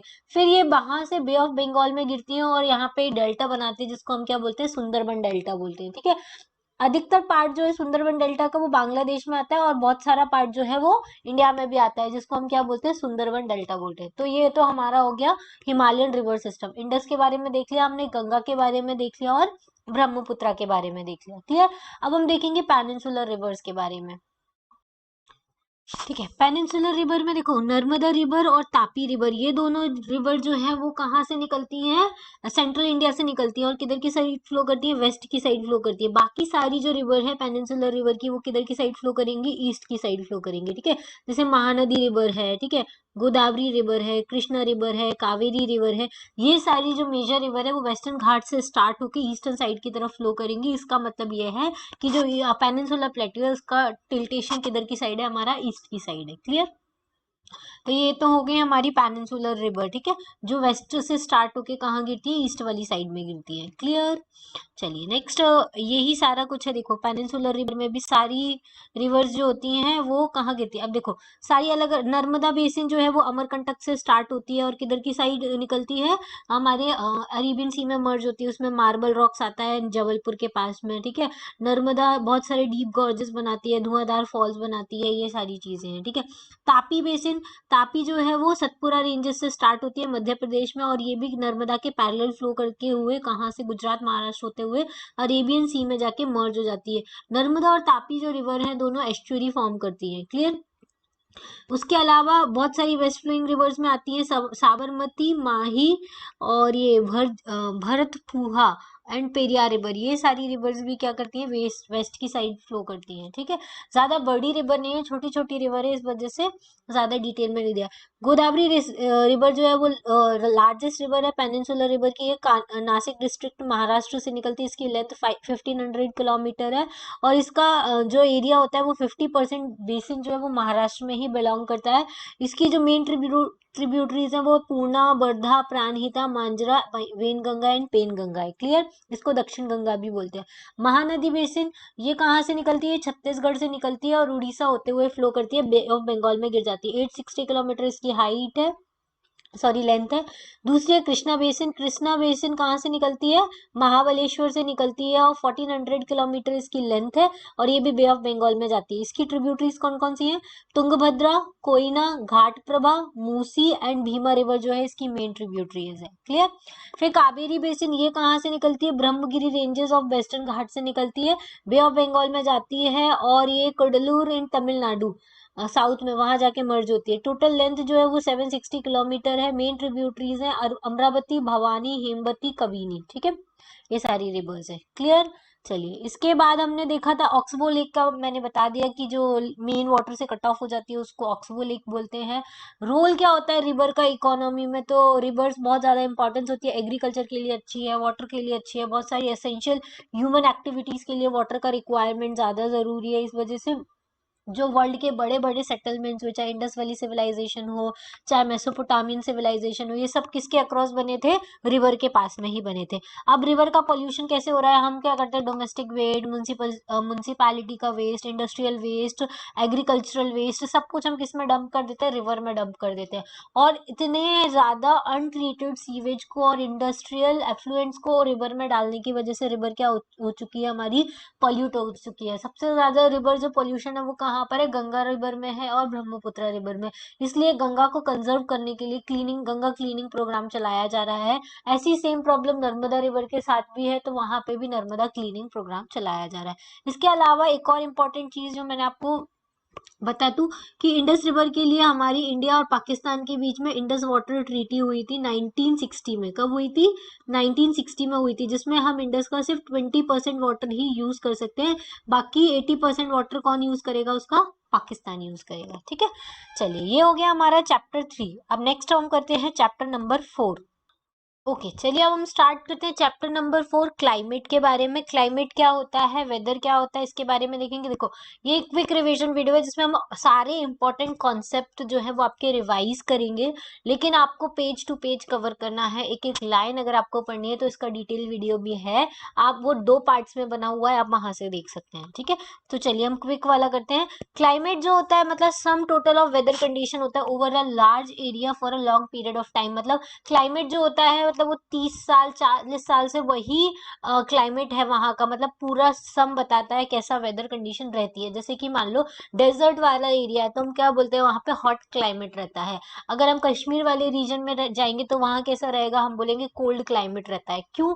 क्योंकि वहां पे ऐसा ही रहता है, हमेशा से ज्यादा चेंजेस नहीं आए हैं। लेकिन वेदर क्या होता है, डे टू डे फेनोमेनन है, जिसमें आज अगर गर्मी है कल बारिश हो जाती है तो हम क्या बोलते हैं, वेदर चेंज हो गया है। कल गर्मी थी आज बारिश हो गई है, आज ठंडी बढ़ गई है। तो ये सारे जो फेनोमेना होता है वो वेदर फेनोमेना होता है, जो डे टू डे चेंज होता है। क्लाइमेट जो होता है वो लॉन्ग पीरियड ऑफ टाइम का फेनोमेनन होता है, ठीक है। इंडिया का क्लाइमेट जो होता है वो कैसा टाइप का क्लाइमेट है, इंडिया का मॉनसून टाइप का क्लाइमेट है, ठीक है। मॉनसून मतलब क्या होता है, ये एक अरेबिक वर्ड से लिया गया है, मौसम, जिसका मतलब होता है मतलब रिवर्सल ऑफ विंड। हमारे इंडिया में क्या होता है, विंड का रिवर्सल होता है। समर में हमारे यहाँ अलग तरीके की विंड्स फ्लो करती हैं और विंटर में हमारे यहाँ अलग तरीके की विंड्स फ्लो करती है। हमारे यहाँ पे बहुत ज्यादा टेम्परेचर डिफरेंस पाए जाते हैं। समर में हमारे यहाँ मरकरी जो होती है 50 डिग्री सेंटीग्रेड तक पहुंच जाती है, जबकि ये 20 डिग्री, देखो बहुत ज्यादा वेरिएशन भी पाया जाता है। कहीं पे बहुत ज्यादा गर्मी पड़ती है, कहीं पे नॉर्मल टेम्परेचर रहता है, ठीक है। जैसे कि राजस्थान में गर्मियों में टेम्परेचर चला जाता है 50 डिग्री सेंटीग्रेड, उसी टाइम पे कश्मीर और पहलगांव का टेम्परेचर होता है 20 डिग्री सेंटीग्रेड। विंटर नाइट्स में द्रास का टेम्परेचर चला जाता है -45 डिग्री सेंटीग्रेड। उसी टाइम थिरुवनंतपुरम मतलब कोस्टल एरिया का जो टेम्परेचर होता है वो होता है 22 डिग्री सेंटीग्रेड। तो जितना हम सी के पास रहेंगे उतना हमको मॉडरेट क्लाइमेट दिखेगा, जितना हम interior part of the land जाएंगे उतना हमको टेम्परेचर में वेरिएशंस दिखेंगे। जैसे कि देखो, अगर हम ये कोस्टल एरिया के आसपास वाली सिटीज में रहते हैं तो वहां पे ना तो बहुत ज्यादा हार्श विंटर होती है और ना बहुत ज्यादा हार्श समर होता है, मतलब वहां का मॉडरेट टेम्परेचर वो रहता है 30 से लेके 40 डिग्रीज के बीच में। विंटर में यहाँ का टेम्परेचर रहता है 25 से 29 के बीच में रहता है, और समर में यहाँ का टेम्परेचर रहता है 40 से 45 डिग्री सेंटीग्रेड के बीच में। वहीं अगर आप दिल्ली जाओगे, मतलब इंटीरियर पार्ट में जाओगे, तो वहां पे विंटर का टेम्परेचर रहता है 1 डिग्री सेंटीग्रेड, 2 डिग्री, 10 डिग्री ऐसे रहता है, जबकि समर का वहां टेम्परेचर रहता है 45 48 डिग्री सेंटीग्रेड। तो इतना ज्यादा टेम्परेचर में वेरिएशन आपको देखने को मिलेंगे, ठीक है। तो ये हमारा हो गया। अब देखो क्या होता है, हमारे यहाँ पे टेम्परेचर तो अलग अलग होता है, साथ में रेनफॉल का पैटर्न भी अलग है। कहीं बहुत ज्यादा बारिश होती है, कहीं बहुत कम बारिश होती है। जैसे कि नॉर्थ ईस्ट वाली साइड में हम जाएंगे तो वहां पे 400 सेंटीमीटर जितनी भी रेनफॉल हो जाती है। वेस्टर्न घाट में 400 सेंटीमीटर जितनी रेनफॉल हो जाती है। और वही जो राजस्थान और थार डेजर्ट, कच्छ डेजर्ट वाला एरिया है, वहां पे सिर्फ 10 सेंटीमीटर ही रेनफॉल देखने को मिलती है। क्लियर? उसके अलावा लद्दाख वाले एरिया में भी आपको 10 सेंटीमीटर रेनफॉल देखने को मिलेगी, ठीक है। ये देखेंगे हम कि कैसे रेनफॉल का वेरिएशन पाया जाता है। क्लियर इतना? कोस्टल एरियाज में हमने देखा कि टेम्परेचर ज्यादा टेम्परेचर डिफरेंसेस नहीं आते हैं, मॉडरेट टेम्परेचर रहता है, जबकि नॉर्दर्न प्लेन्स में हम जितना जाएंगे वहां पे टेम्परेचर वेरिएशंस आपको ज्यादा देखने को मिलेंगे।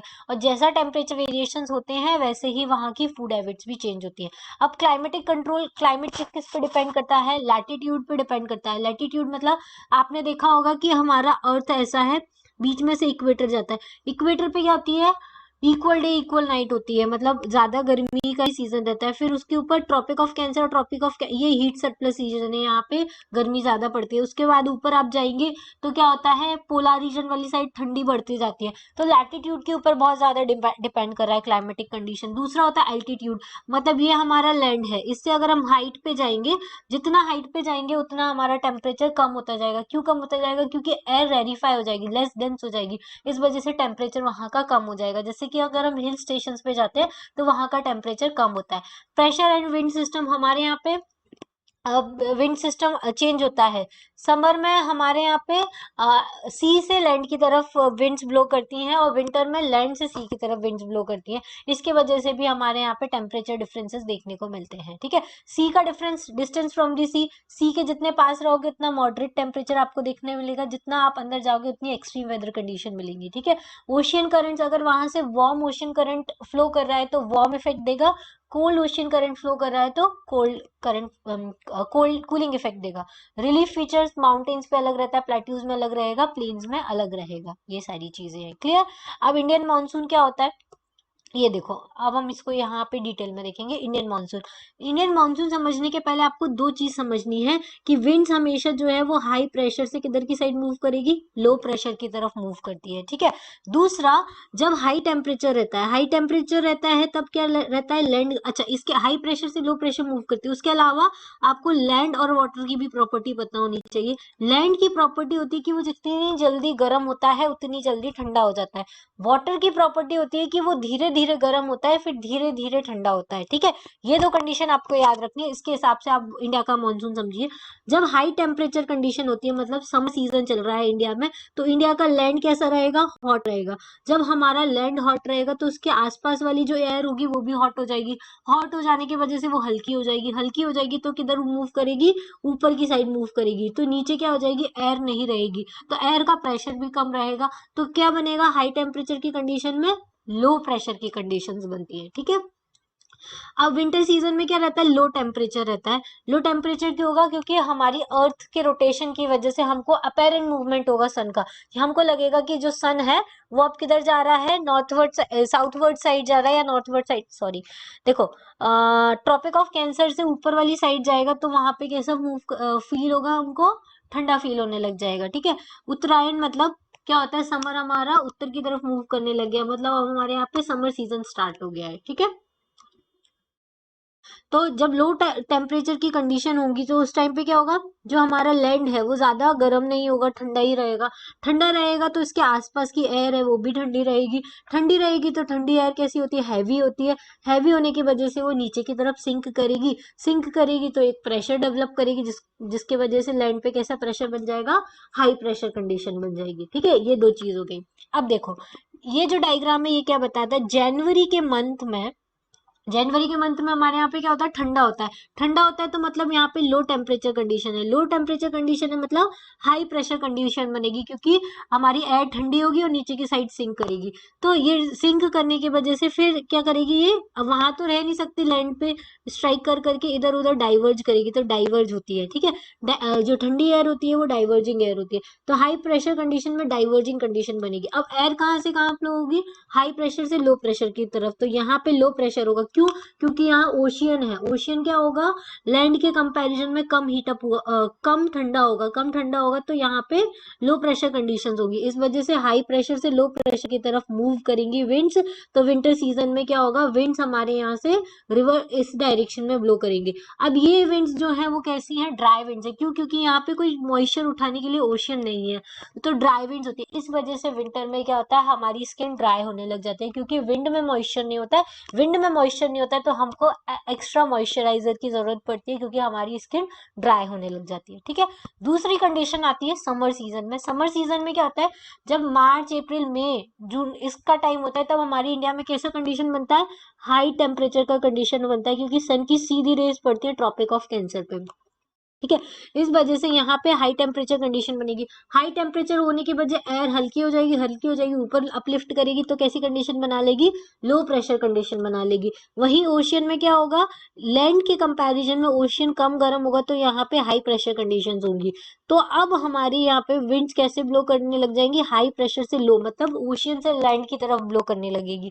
जब ओशियन से लैंड की तरफ ब्लो करेंगी तो ओशियन से ये क्या करेंगी, मॉइस्चर को पिकअप करेंगे। मॉइस्चर को पिकअप करने की वजह से ये विंड्स जो होती हैं वो क्या करती हैं, रेनफॉल लेकर आती हैं। क्या लेकर आती हैं, रेनफॉल लेकर आती है। इस वजह से जब इंटेंस हीटिंग हो जाती है हमारी लैंड की और टिबेटन प्लेट्यू की इंटेंस हीटिंग हो जाती है, तो हाई लो प्रेशर कंडीशन बन जाती है, तो विंड्स क्या होती है, बहुत तेजी से ब्लो करने लग जाती हैं हमारे। और सबसे पहली जो विंड है साउथ वेस्ट यहाँ पे हिट करती है, हमारे केरल वाले एरिया को हिट करेगी, ठीक है, और रेनफॉल लेकर आएगी। इस वजह से हमारे यहाँ पे रेनफॉल जो होता है वो जून में स्टार्ट हो जाता है। 1 जून से हमारे यहाँ पे रेनफॉल होना स्टार्ट हो जाएगा, ठीक है। अब वो 1 जून से कब तक होगा, कब तक ये नहीं होगा, वो भी हम अभी आगे देखेंगे। ये दोनों चीजें आपको क्लियर हुई, ये आप मुझे कमेंट बॉक्स में बताइएगा। Clear, okay. अच्छा, एक और चीज में दी है हमारी, ये तो हो गया हमारी ये लैटिट्यूडनल विंड्स हो गई। इसके अलावा हमारे ऊपर हमारे यहाँ पे नॉर्थ वेस्ट वाली साइड में, एक मिनट में आपको बताती हूँ, एक सेकेंड। जेट स्ट्रीम ब्लो करती है। जेट स्ट्रीम कहाँ से आती है? मेडिटेरेनियन सी से वेस्ट की साइड में जो ट्रेड विंड्स ब्लो करेंगी ना, उनके वजह से भी थोड़ी सी प्रेशर कंडीशंस बनेंगी। देखो क्या होगा, मेडिटेरेनियन सी से ये मेडिटेरेनियन सी है, इससे इस डायरेक्शन में विंड्स ब्लो करेंगे, मतलब वेस्ट से ईस्ट की डायरेक्शन में विंड्स ब्लो करेंगी। तो ये हमारी इंडिया में वेस्ट से आ रही है, तो हम इसको क्या बोलेंगे? वेस्टर्ली जेट स्ट्रीम बोलेंगे। ये जेट स्ट्रीम जो है ना, वो इंडिया के हिमालय के हमेशा साउथ में ही ब्लो करेंगे, एक्सेप्ट इन समर। समर में ये जो जेट स्ट्रीम है वो किधर चली जाएंगी? हिमालय के नॉर्थ में चली जाएंगी, यहाँ पर नहीं रहेंगी। तो ये समर में ऊपर चली जाएंगी, लेकिन विंटर में इधर रहेंगी। तो विंटर में ये बारिश लेके आएंगी, जिसको क्या बोलेंगे हम? वेस्टर्न साइक्लोनिक डिस्टर्बेंस बोलेंगे, जिसके वजह से पंजाब, हरियाणा और नॉर्थ वेस्ट वाले पार्ट में थोड़ी सी बारिश होती है विंटर सीजन में। क्लियर? और समर सीजन में बाद में यहाँ से ईस्टर्ली जेट स्ट्रीम फ्लो करने लग जाएंगी 14 डिग्री लैटिट्यूड के ऊपर। पेनिनसुलर इंडिया में ईस्टर्ली जेट स्ट्रीम्स आएंगी। कौन सी जेट स्ट्रीम आएंगी? ईस्टर्ली जेट स्ट्रीम आएंगी। क्लियर? तो ये दो जेट स्ट्रीम भी हमारी इंडिया में ब्लो करती हैं। उसके अलावा क्या होता है, जब समर सीजन आता है, समर सीजन में यहाँ से जो विंड्स ब्लो करती है ना, वो इधर लो प्रेशर कंडीशन होने की वजह से इधर की तरफ अट्रैक्ट होती हैं। तो इसको हम बोलते हैं, इसके वजह से क्या होता है, हमारी विंड्स और मॉनसून और भी ज्यादा क्या हो जाता है? स्ट्रांग हो जाता है। क्योंकि विंड्स क्या होती है, यहाँ हाई प्रेशर कंडीशन है, क्योंकि यहाँ पे सन नहीं है। सन नहीं है तो यहाँ पे क्या टेम्परेचर लो रहता है। जब हमारे यहाँ पे टेम्परेचर हाई रहता है तो सदर्न हेमिस्फीयर में लो टेम्परेचर रहेगा। लो टेम्परेचर होने की वजह से यहाँ पे हाई प्रेशर कंडीशन होगी। हाई प्रेशर कंडीशन से एयर किधर की साइड जाएंगी? इंडिया में लो प्रेशर वाली कंडीशन में जाएंगी। तो हमारे यहाँ पे ये विंड्स इधर की साइड, तो इसके वजह से जितना ज्यादा यहाँ पे हाई टेम्परेचर होगा उतनी ज्यादा अच्छा मानसून आएगा। क्लियर है? समझ में आया? ठीक है। अब एक और चीज इस चैप्टर में है, वो है सदर्न ऑसिलेशन। हमेशा तो यहाँ लो टेम्परेचर रहता है तो हाई प्रेशर कंडीशन बनती है, लेकिन क्या होता है 3-4 साल में एक टाइम ऐसा आता है कि यहाँ पे हाई प्रेशर की जगह लो प्रेशर कंडीशन बन जाती है। मतलब उतनी नहीं जितनी यहाँ पर बनी है इंडिया में, पर उसके कंपैरिजन में पहले जितनी हाई प्रेशर कंडीशन थी उसके कंपैरिजन में लो प्रेशर कंडीशन बनेगी। तो क्या होगा, हमारा मानसून कैसा होगा? वीक होगा। इस वजह से इसको क्या बोलते हैं हम? सदर्न ऑसिलेशन बोलते हैं। मतलब टेम्परेचर में कुछ शिफ्ट हुआ है, प्रेशर कंडीशन में कुछ शिफ्ट होता है। ये क्यों होता है अभी तक किसी को नहीं पता, ये अननोन है। लेकिन हाँ, हर 2 साल में या 3 साल में ऐसा होता है, जिसको हम क्या बोलते हैं? Southern oscillation, El Nino effect बोलते हैं, जिसके वजह से प्रेशर कंडीशन जो होती है वो वीक हो जाती है। तो हमारी विंड्स जो होती है वो कम अट्रैक्ट होती है इंडिया की तरफ, और उसके वजह से मानसून क्या होता है? हमारा वीक आता है।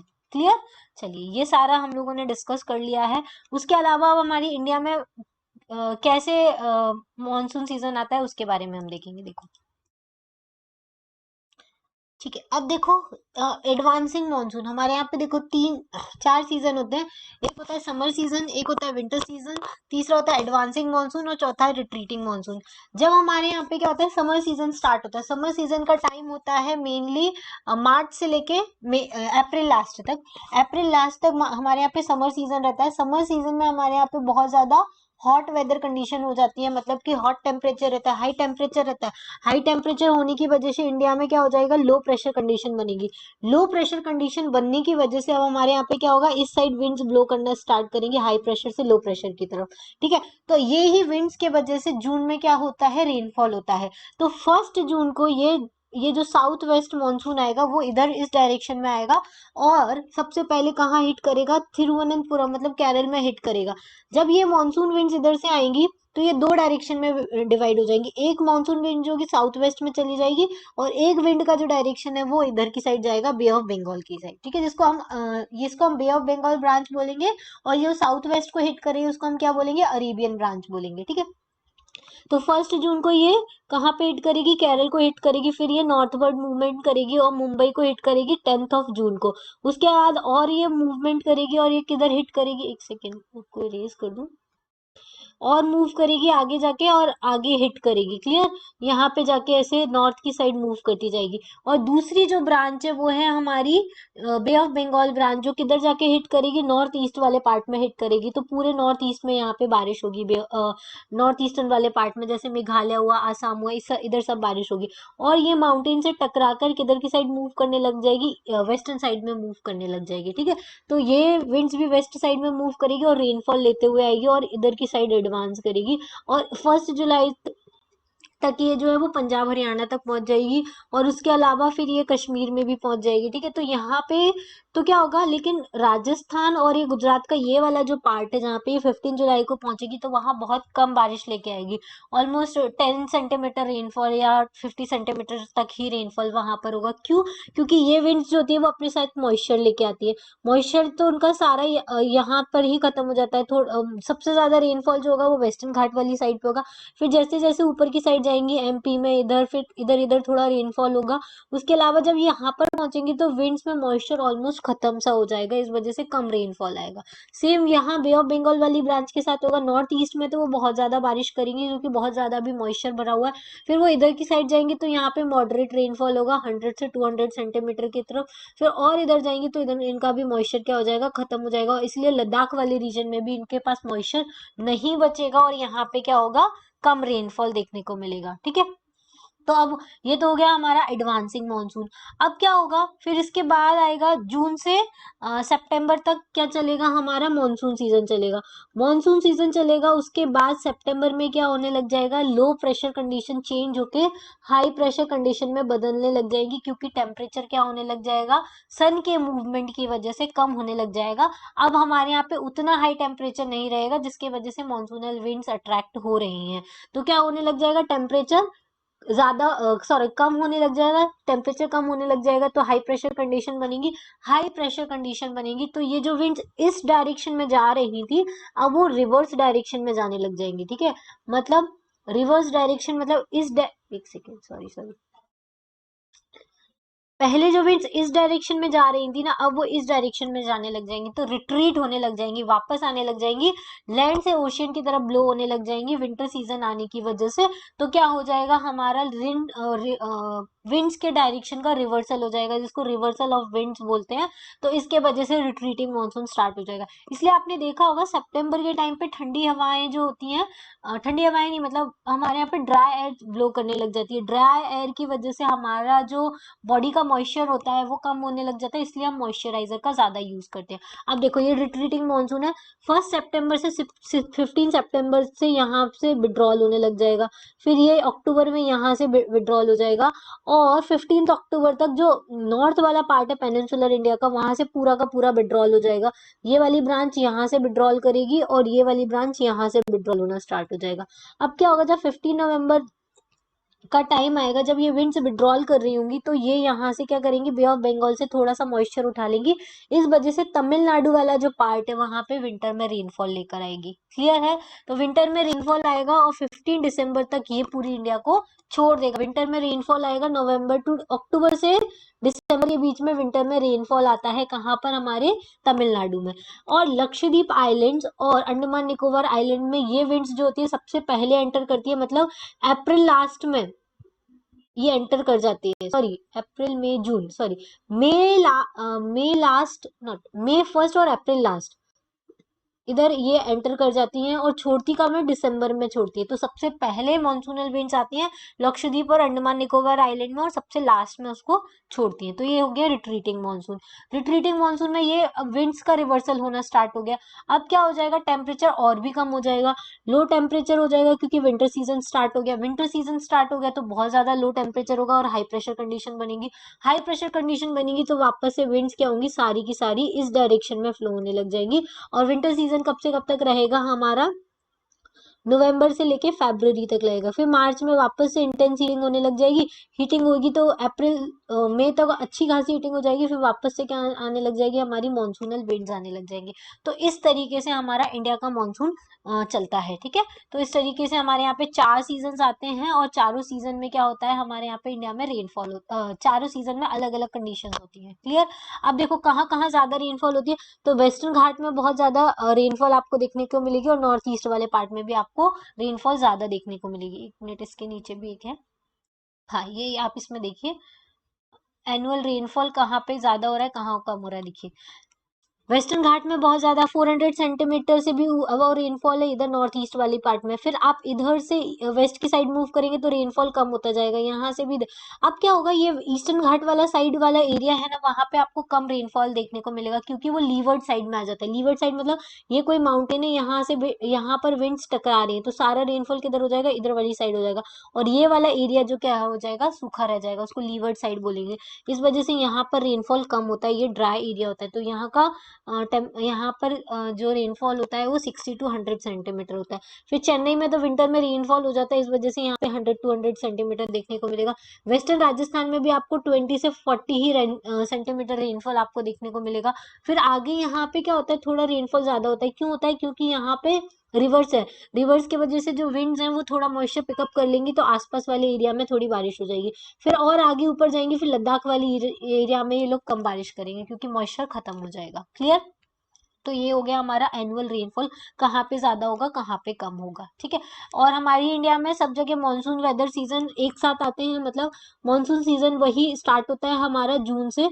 तो बहुत सारे हार्वेस्टिंग सीजन स्टार्ट होते हैं, मानसून आता है तो मानसून आने के टाइम पे सब लोग फेस्टिवल्स बनाते हैं, मानसून आने वाला है। फिर जब मानसून खत्म हो जाता है, जब हार्वेस्टिंग का सीजन आता है तो फसलें कटती है, तो उस टाइम पे भी बहुत सारे सेलिब्रेशंस होते हैं। तो इस वजह से मानसून जो होता है वो हमारी पूरी इंडिया के बीच में ये यूनिफाइंग बॉन्ड बनाता है। ठीक है। मुझे लगता है आपको समझ में आया होगा काफी कुछ, क्योंकि क्लाइमेट थोड़ा कॉम्प्लिकेटेड कॉन्सेप्ट है इंडियन ज्योग्राफी का। ठीक है। तो ये आपको बहुत अच्छे से पढ़ना है। अगर आपको एक बार में नहीं समझ में आता है, आप 2 बार देखिए, 3 बार देखिए, इंडियन क्लाइमेट आपको बहुत इंपॉर्टेंट है। ठीक है। इससे क्वेश्चंस बहुत सारे बनते हैं। क्लियर। चलिए चैप्टर 5 देखते हैं, natural vegetation and wild life के बारे में। नेचुरल वेजिटेशन मतलब कितने टाइप का वेजिटेशन हमारी इंडिया में पाया जाता है, कितने टाइप के वाइल्ड लाइफ हमारे इंडिया में पाए जाते हैं। क्योंकि हमने अभी तक देखा, हमने हमारे यहाँ पे हर चीज में डाइवर्सिटी है, चाहे वो फिजिकल फीचर्स में हो, चाहे वो रिवर सिस्टम में हो। ठीक है। तो इस वजह से अब हमारे यहाँ पे एक एक चीज आपको इसमें देखने की जरूरत है, वर्जिन वेजिटेशन क्या होता है। वर्जिन वेजिटेशन मतलब जिसमें ह्यूमन का कोई इंटरफेरेंस नहीं होता, जो अपने आप ही ग्रो करते हैं, नेचुरली ग्रो करते हैं, उनको हम क्या बोलते हैं, वर्जिन वेजिटेशन बोलते हैं। ठीक है। जैसे लेकिन क्रॉप्स का कल्टीवेशन, फ्रूट्स उगाना, ऑर्चर्ड्स वगैरह बनाना, ये जो वेजिटेशन होता है वो नेचुरल वेजिटेशन में नहीं आता है। लेकिन जैसे हिमालय माउंटेन्स है, वहां पे जो फॉरेस्ट ग्रो हुआ है उसमें ह्यूमन का कोई इंटरफेरेंस नहीं है, तो वो नेचुरल वेजिटेशन में आता है। ठीक है। अब वेजिटेशन में भी बहुत तरह के होते हैं। वेजिटेशन जो होता है किस पे डिपेंडेंट होता है, किस टाइप से वेजिटेशन, देखो लैंड के ऊपर बहुत ज्यादा डिपेंडेंट है। माउंटेन पे अलग तरीका का वेजिटेशन होगा, प्लेट्यू एरिया में अलग तरीके का होगा, प्लेन में अलग तरीके का होगा। सॉइल पे भी बहुत ज्यादा डिपेंडेंट है, प्लेन एरिया की जो सॉइल है वो कैसी है। ठीक है। मार्शी सॉइल जो होती है वहां पे अलग तरीके का वेजिटेशन आपको देखने को मिलेगा, डेजर्ट एरिया में अलग तरीके का वेजिटेशन आपको देखने को मिलेगा। टेम्परेचर कंडीशन, जहाँ पे हाई टेम्परेचर होता है तो वहां पे वेजिटेशन ज्यादा अच्छा होता है, समर सीजन में ज्यादा अच्छा वेजिटेशन होगा। क्यों ज्यादा अच्छा वेजिटेशन होगा, क्योंकि उनको प्रॉपर सनलाइट मिलेगी, सनलाइट मिलने की वजह से ज्यादा फोटोसिंथेसिस होगी, ज्यादा ग्रो करेगा। फिर हिमालय पे जो होता है, हिमालयन हिल्स वगैरह जो हुए, वहां पे टेम्परेचर का इफेक्ट पड़ता है वेजिटेशन के ऊपर, इस वजह से वहां पे कम ग्रो होता है। ठीक है। ट्रॉपिकल रीजन में वहां पे हीट सरप्लस रीजन होता है, तो वहां वेजिटेशन ज्यादा अच्छा होगा as compared to temperate zone के। फोटो पीरियड मतलब पीरियड कितना है सनलाइट का, अगर उसको समर टाइम में क्या होता है, ज्यादा सनलाइट मिलती है, डे टाइम ज्यादा होता है, इस वजह से ट्रीज जो होते हैं वो फास्टर ग्रो करते हैं समर वाले सीजन में। पर्सिपिटेशन, जहां ज्यादा बारिश होगी, जहां ज्यादा मानसून आएंगे, वहां पे ज्यादा वेजिटेशन अच्छा होगा। जहां पे कम मानसून आएंगे, जैसे कि अगर डेजर्ट वाला एरिया है तो वहां पे मानसून कम है, रेनफॉल भी कम होता है, तो वहां पे वेजिटेशन कैसा होगा, स्पार्सली होगा, मतलब बहुत दूर दूर वेजिटेशन पाया जाएगा।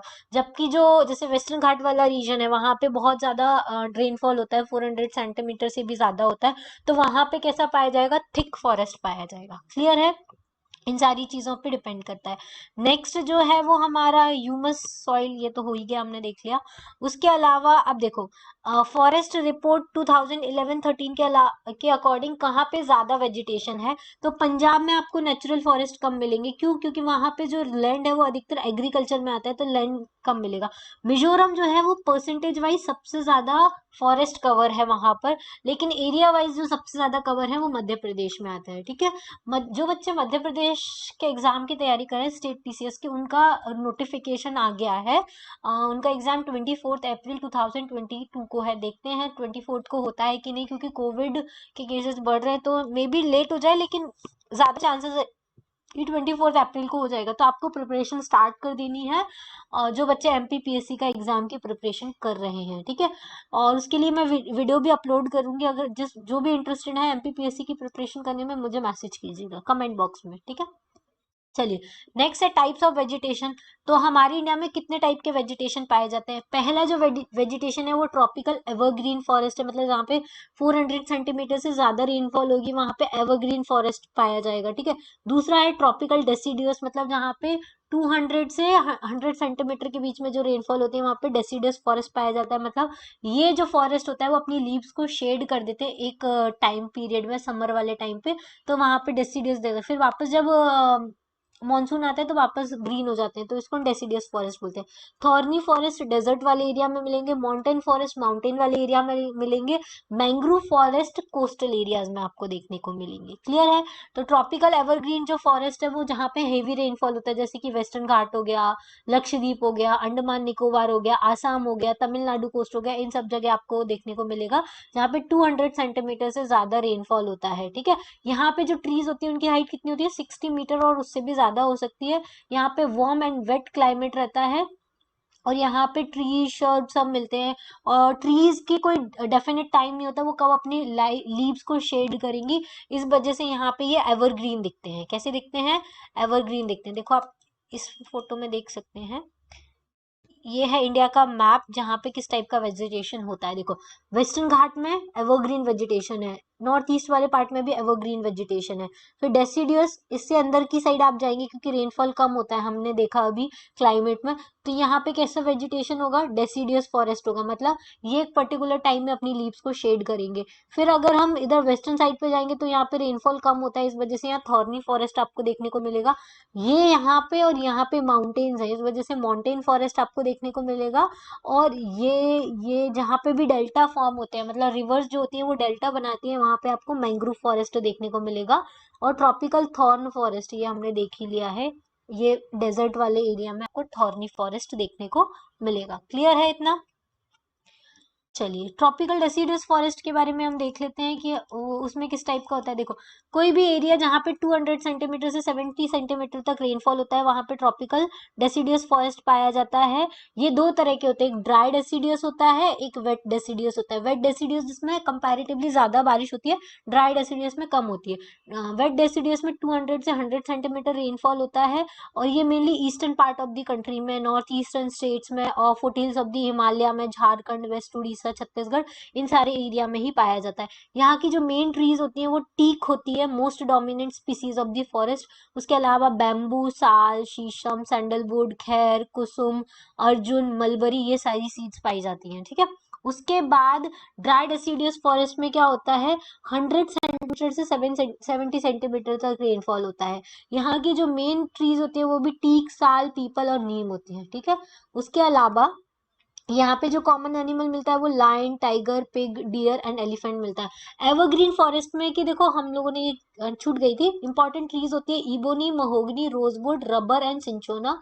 कॉमन एनिमल्स जो होते हैं वो होते हैं एलिफेंट, मंकी, लेमर, डियर, ये सब कुछ होता है। और वन हॉर्न राइनोसॉर्स जो होते हैं वो कहाँ पर पाए जाते हैं? आसाम और वेस्ट बंगाल में पाए जाते हैं, ठीक है। उसके अलावा बहुत सारी वर्ड्स पाई जाएंगी, बेट्स, स्लोथ, स्कॉर्पियन, स्नेल्स, ये सारे एनिमल्स आपको देखने को मिलेंगे।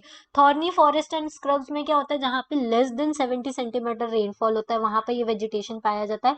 मेनली गुजरात, राजस्थान और मध्य प्रदेश, छत्तीसगढ़ वाले एरिया में ये पाया जाता है। यहाँ पे जो ट्रीज होती है वो स्कैटर्ड होती है, बहुत दूर दूर होती है, क्योंकि पानी की कमी होने की वजह से मॉइस्चर नहीं होता। और उनका स्टेम कैसे होता है? सक्यूलेंट होता है, जो वाटर को कंजर्व करने के लिए काम होता है। और लीव्स जो होती है बहुत छोटी होती है और थिक होती है, जिससे वो इवेपोरेशन को मिनिमाइज कर सके, ठीक है। यहाँ पे जो मेन कॉमन एनिमल पाए जाते हैं वो rats, mice, rabbits, fox, wolf, tiger, lion, wild asses, horses, camels, ये सारे एनिमल्स पाए जाएंगे। माउंटेन फॉरेस्ट में क्या होता है? माउंटेन एरिया में क्या होता है? जैसे जैसे अल्टीट्यूड मतलब हाइट इंक्रीज होती है वैसे वैसे टेम्परेचर क्या होता है? डिक्रीज होता जाता है। इस वजह से यहाँ पे नेचुरल वेजिटेशन होता है वो अलग अलग बेल्ट में पाया जाता है, जैसे कि सीन यहाँ पे ट्रॉपिकल से टुंड्रा रीजन तक का आपको देखने को मिलता है। ट्रॉपिकल मतलब जहाँ पे आपको ज्यादा फॉरेस्ट एरिया दिखेगा, टुंड्रा रीजन मतलब जहाँ पे आपको बहुत कम वेजिटेशन देखने को मिलेगा। देखो, टेम्परेट टाइप ऑफ फॉरेस्ट जो होते हैं वो हाइट 1000 से 2000 मीटर की हाइट में दिखते हैं। इसमें एवरग्रीन ब्रॉड लीफ ट्रीज होती हैं। फिर 1500 से 3000 मीटर्स में आपको टेम्परेट फॉरेस्ट देखने को मिलेगा, जिसमें आपको कॉनिफेरस ट्रीज मिलेंगे, जैसे कि लाइक पाइन, देवदार, सिल्वर फर, स्पर्स, ये सारी आपको ट्रीज देखने को मिलेगी। फिर जो मेनली जो सदर्न स्लोप है हिमालय का, वहां पे ये सारी, मतलब आप जब कश्मीर वगैरह जाएंगे या उत्तराखंड वगैरह जाएंगे, आपको वहां पे कॉनिफेरस फॉरेस्ट देखने को मिलेगा। कॉनिफेरस फॉरेस्ट मतलब आपको कोन के शेप के ट्रीज देखने को मिलेंगे। देखो, इस टाइप के जो ट्रीज होते हैं ना, वो जैसे ये है, ये आपको देखने को मिलेगा, दिख रहा है? ये वाला जो ट्री है वो कॉनिफेरस ट्रीज में आते हैं। माउंटेन फॉरेस्ट में इस टाइप के ट्रीज आपको देखने को मिलेंगे। तो मेनली इंडिया में यही वाले ट्रीज आपको देखने को मिलेंगे। और उससे भी ज्यादा आप अगर एलिवेशन पे जाते हो, मतलब 3600 से ऊपर की हाइट पे जाते हो, तो वहां पे आपको मेनली टेम्परेट फॉरेस्ट या ग्रासलैंड ही ज्यादा को, ग्रासलैंड्स या फिर अल्पाइन वेजिटेशन आपको देखने को मिलता है। फॉरेस्ट आपको ज्यादा देखने को नहीं मिलेगा, जैसे कि silver fir, junipers, pines, birches, ये सारी कॉमन ट्रीज मिलेंगी। ठीक है, और उसके बाद वो, और आप जैसे और ऊपर जाओगे तो वो स्टंटेड होते जाएंगे। स्नो लाइन पे आप जब जाओगे तो आपको अल्पाइन वेजिटेशन मिलेगा, मतलब वहां पे ज्यादा कुछ भी नहीं होता, सिर्फ ग्रासलैंड ही होते हैं, ट्रीज आपको कम देखने को मिलेंगे। और वहां पे नोमैडिक ट्राइब्स रहती है, जैसे कि गुज्जर्स हो गए, बकरवाल्स हो गए। हायर एल्टीट्यूड पे मॉसेस और लिचेस जो होते हैं वो टुंड्रा वेजिटेशन का टाइप बनाते हैं। तो ये सारी चीजें हैं आपको देखना है। 1000 से 2000 में आपको एवरग्रीन फॉरेस्ट मिलेगा। फिर 1500 से 3000 के बीच में आपको कैसा फॉरेस्ट मिलेगा? कॉनिफेरस मिलेगा। 3600 के आप ऊपर जाओगे तो आपको टेम्परेट फॉरेस्ट और ग्रासलैंड्स मिलने लग जाएंगे। और उसके ऊपर जाओगे तो आपको अल्पाइन ग्रासलैंड मिलने लग जाएगा, जहाँ पे आपको गुज्जर और बकरवाल्स मिलेंगे। कॉमन एनिमल्स कौन कौन से मिलते हैं? कश्मीर स्टैग मिल गया, स्पॉटेड डियर मिल गया, वाइल्ड शीप मिल गया, जैक मिल गया, रैबिट मिल गया, टिबेटन एंटेलोप मिल गया, याक मिल गया, स्नो लेपर्ड मिल गया, स्क्विरल्स मिल गए। ये सारी चीजें आपको देखने को मिलेगी। शीप एंड गोट्स भी आपको देखने को मिलते हैं। ठीक है, फिर आता है हमारा next important, mangrove forest. Mangrove forest ये कहाँ पर होता है? कोस्टल एरियाज में देखने को मिलता है। मर्ड और सिल्ट जो एक्यूमुलेट होते हैं कोस्ट पे, वहां पे ये होता है। डेंस मैंग्रोव जो होता है, वहां पे बहुत सारे जो ये अधिकतर डेल्टा वाले एरिया में मिलते हैं, जैसे गंगा, महानदी, कृष्णा, गोदावरी, कावेरी, इन सब के डेल्टा में आपको देखने को मिलेगा। गंगा ब्रह्मपुत्र का जो डेल्टा है उसको सुंदरवन डेल्टा बोलते हैं, क्योंकि वहां पे क्या पाया जाता है? सुंदरी ट्री पाई जाती है। ठीक है, और उसके अलावा जो किसके लिए यूज होती है? हार्ड टिम्बर के लिए यूज होती है। पाम, कोकोनट, कोयरा, आगर, ये सारी ट्रीज भी आपको देखने को मिलती है। और एक फेमस एनिमल आपको देखने को मिलेगा, क्या नाम है उसका? Royal Bengal tiger. ठीक है, मैंग्रोव फॉरेस्ट में ये देखिए आप, ये है हमारा मैंग्रोव फॉरेस्ट। इस टाइप के होते हैं, इनकी जो रूट्स होती है वो पानी में सबमर्ज रहती है। ये हमारे माउंटेन फॉरेस्ट हो गए। क्लियर है? नेचुरल वेजिटेशन हमारा कवर हो गया। अब हमारा वाइल्ड लाइफ देखेंगे। देखो, वाइल्ड लाइफ में जैसे हमारी इंडिया में फ्लोरा हमने देखा, बहुत अलग अलग टाइप का वेजिटेशन पाया जाता है। ऐसे फौना मतलब कि एनिमल्स भी होते हैं, उनमें बहुत सारे तरीके की वैरायटी पाई जाती है। 90,000 एनिमल स्पीसीज हैं और 2000 स्पीसीज ऑफ दी वर्ड्स पाई जाती हैं। इंडिया में 13% ऑफ वर्ल्ड की टोटल स्पीसीज पाई जाती हैं। ठीक है, उसके अलावा बहुत सारी फिशेस भी हमारी इंडिया में पाई जाती है। 5 and 8% of the world's amphibians, reptiles और मैमल्स भी इंडिया में पाए जाते हैं। एनिमल्स में एलिफेंट जो होता है सबसे मैजेस्टिक एनिमल्स आता है मैमल्स में। ये मेनली हॉट वेट फॉरेस्ट में पाया जाता है, असम, कर्नाटक एंड केरल में पाया जाता है। ठीक है, फिर हमारे यहाँ पे arid area, run of Kutch और थार डेजर्ट में भी क्या पाया जाता है? वाइल्ड एस पाए जाते हैं, कैमल्स पाए जाते हैं। ठीक है, उसके अलावा वन हॉर्न राइनो जो है वो स्वैम्पी और मार्सी रीजन में पाया जाता है, आसाम और वेस्ट बंगाल में। क्लियर? ठीक है, उसके अलावा इंडिया एक ओनली कंट्री है वर्ल्ड की जहाँ पे टाइगर एंड लायन दोनों मिलते हैं। इनका मेन नेचुरल हैबिटेट जो है वो कहाँ है? गिर फॉरेस्ट ऑफ गुजरात में आता है। टाइगर्स जो होते हैं वो मध्य प्रदेश में, सुंदरवन और वेस्ट बंगाल में और हिमालयन रीजन में देखने को मिलते हैं। लेपर्ड्स जो कैट फैमिली को बिलोंग करती है वो भी हमारे इंडिया में पाई जाती है। क्लियर? उसके अलावा रिवर, लेक्स, कोस्टल एरियाज में टर्टल, क्रोकोडाइल्स, घड़ियाल्स, ये सारे पाए जाते हैं। और उसके अलावा हिमालयन रीजन में बहुत सारे एनिमल जो फ्रीजिंग हाई एल्टीट्यूड पर रह सकते हैं, लद्दाख वाले रीजन में वो भी पाए जाते हैं, जैसे कि तिबेटन एंटेलॉप पाया जाता है, भारल पाया जाता है, ब्लू शीप जिसको बोलते हैं, वाइल्ड शीप पाई जाती है, फिर कियांग पाया जाता है, इबिक्स, बियर, स्नो लेपर्ड, ये रेड पांडा, ये सारी इंडिया में कहाँ पर पाए जाते हैं? ऊपर हिमालयन रीजन में पाए जाते हैं। देखो, आपको इंपॉर्टेंट वाइल्ड लाइफ सेंचुरीज और नेशनल पार्क लोकेट करने हैं। आपको सारा इंडियन ज्योग्राफी में मैप लोकेशन बहुत ज्यादा इंपॉर्टेंट है। देखो, दचिंगम नेशनल पार्क जो आता है वो जम्मू कश्मीर में आता है। राजाजी और जिम कॉर्बेट नेशनल पार्क जो है वो उत्तराखंड में आता है, जिसमें जिम कॉर्बेट जो है वो इंडिया का सबसे ओल्डेस्ट नेशनल पार्क है। फिर केओलादेव, घना और रणथंभौर ये दोनों राजस्थान में आते हैं। शिवपुरी नेशनल पार्क जो है वो मध्य प्रदेश में आता है। कान्हा नेशनल पार्क जो है वो भी मध्य प्रदेश में आता है, और तडोवा जो है वो महाराष्ट्र में आता है। क्लियर। सिमलीपाल उड़ीसा में आता है। राजगीर जो है वो बिहार में आता है। फिर गोरुमारा जो है वो वेस्ट बंगाल में आता है। मानस और काजीरंगा ये दोनों आसाम में आते हैं। क्लियर। फिर आता है गुइंडी वेडाथंगल, ये हमारा तमिलनाडु में आता है। और बांदीपुर नेशनल पार्क जो आता है वो बांदीपुर कर्नाटक या केरल में, दोनों में से एक में आता है। आप एक बार चेक कर लीजिएगा। वाइल्ड लाइफ सेंचुरीज भी आपको देखनी है। सरिस्का जो आती है वो कहाँ आती है। फिर कवल, पोचारम, ये इतुंगापुर, चंद्रप्रभा, ये सारी आपको सेंचुरी क्या है लोकेट करनी है, वाइल्ड लाइफ सेंचुरी और वर्ड सेंचुरीज। ठीक है, क्लियर है इतना? ठीक है। हमारी इंडिया में क्या होता है, बहुत सारी अलग अलग तरीके की क्रॉप्स भी ग्रो की जाती है। बायोडाइवर्स एनवायरनमेंट है हमारी इंडिया में, इस वजह से अलग अलग तरीके एडिबल प्लांट्स होते हैं, मेडिसिनल प्लांट्स होते हैं। एनिमल्स जो होते हैं उनका भी, मल्च एनिमल्स भी हमारे यहाँ पे बहुत ज्यादा पाए जाते हैं। मिल्च एनिमल्स मतलब जो क्या प्रोड्यूस करते हैं, मिल्क प्रोडक्शन एनिमल्स, जैसे कि काऊ हुआ, वो फेलो हुआ। ठीक है, गोट का भी यूज करते हैं हम, और इनका ट्रांसपोर्टेशन में भी यूज कर लेते हैं। इनके पास ड्रॉट पावर भी होती है। इसका मीट भी बनाया जाता है, एग्स भी बनाया जाता है। एग लेइंग मतलब चिकन वगैरह होते हैं वो सब।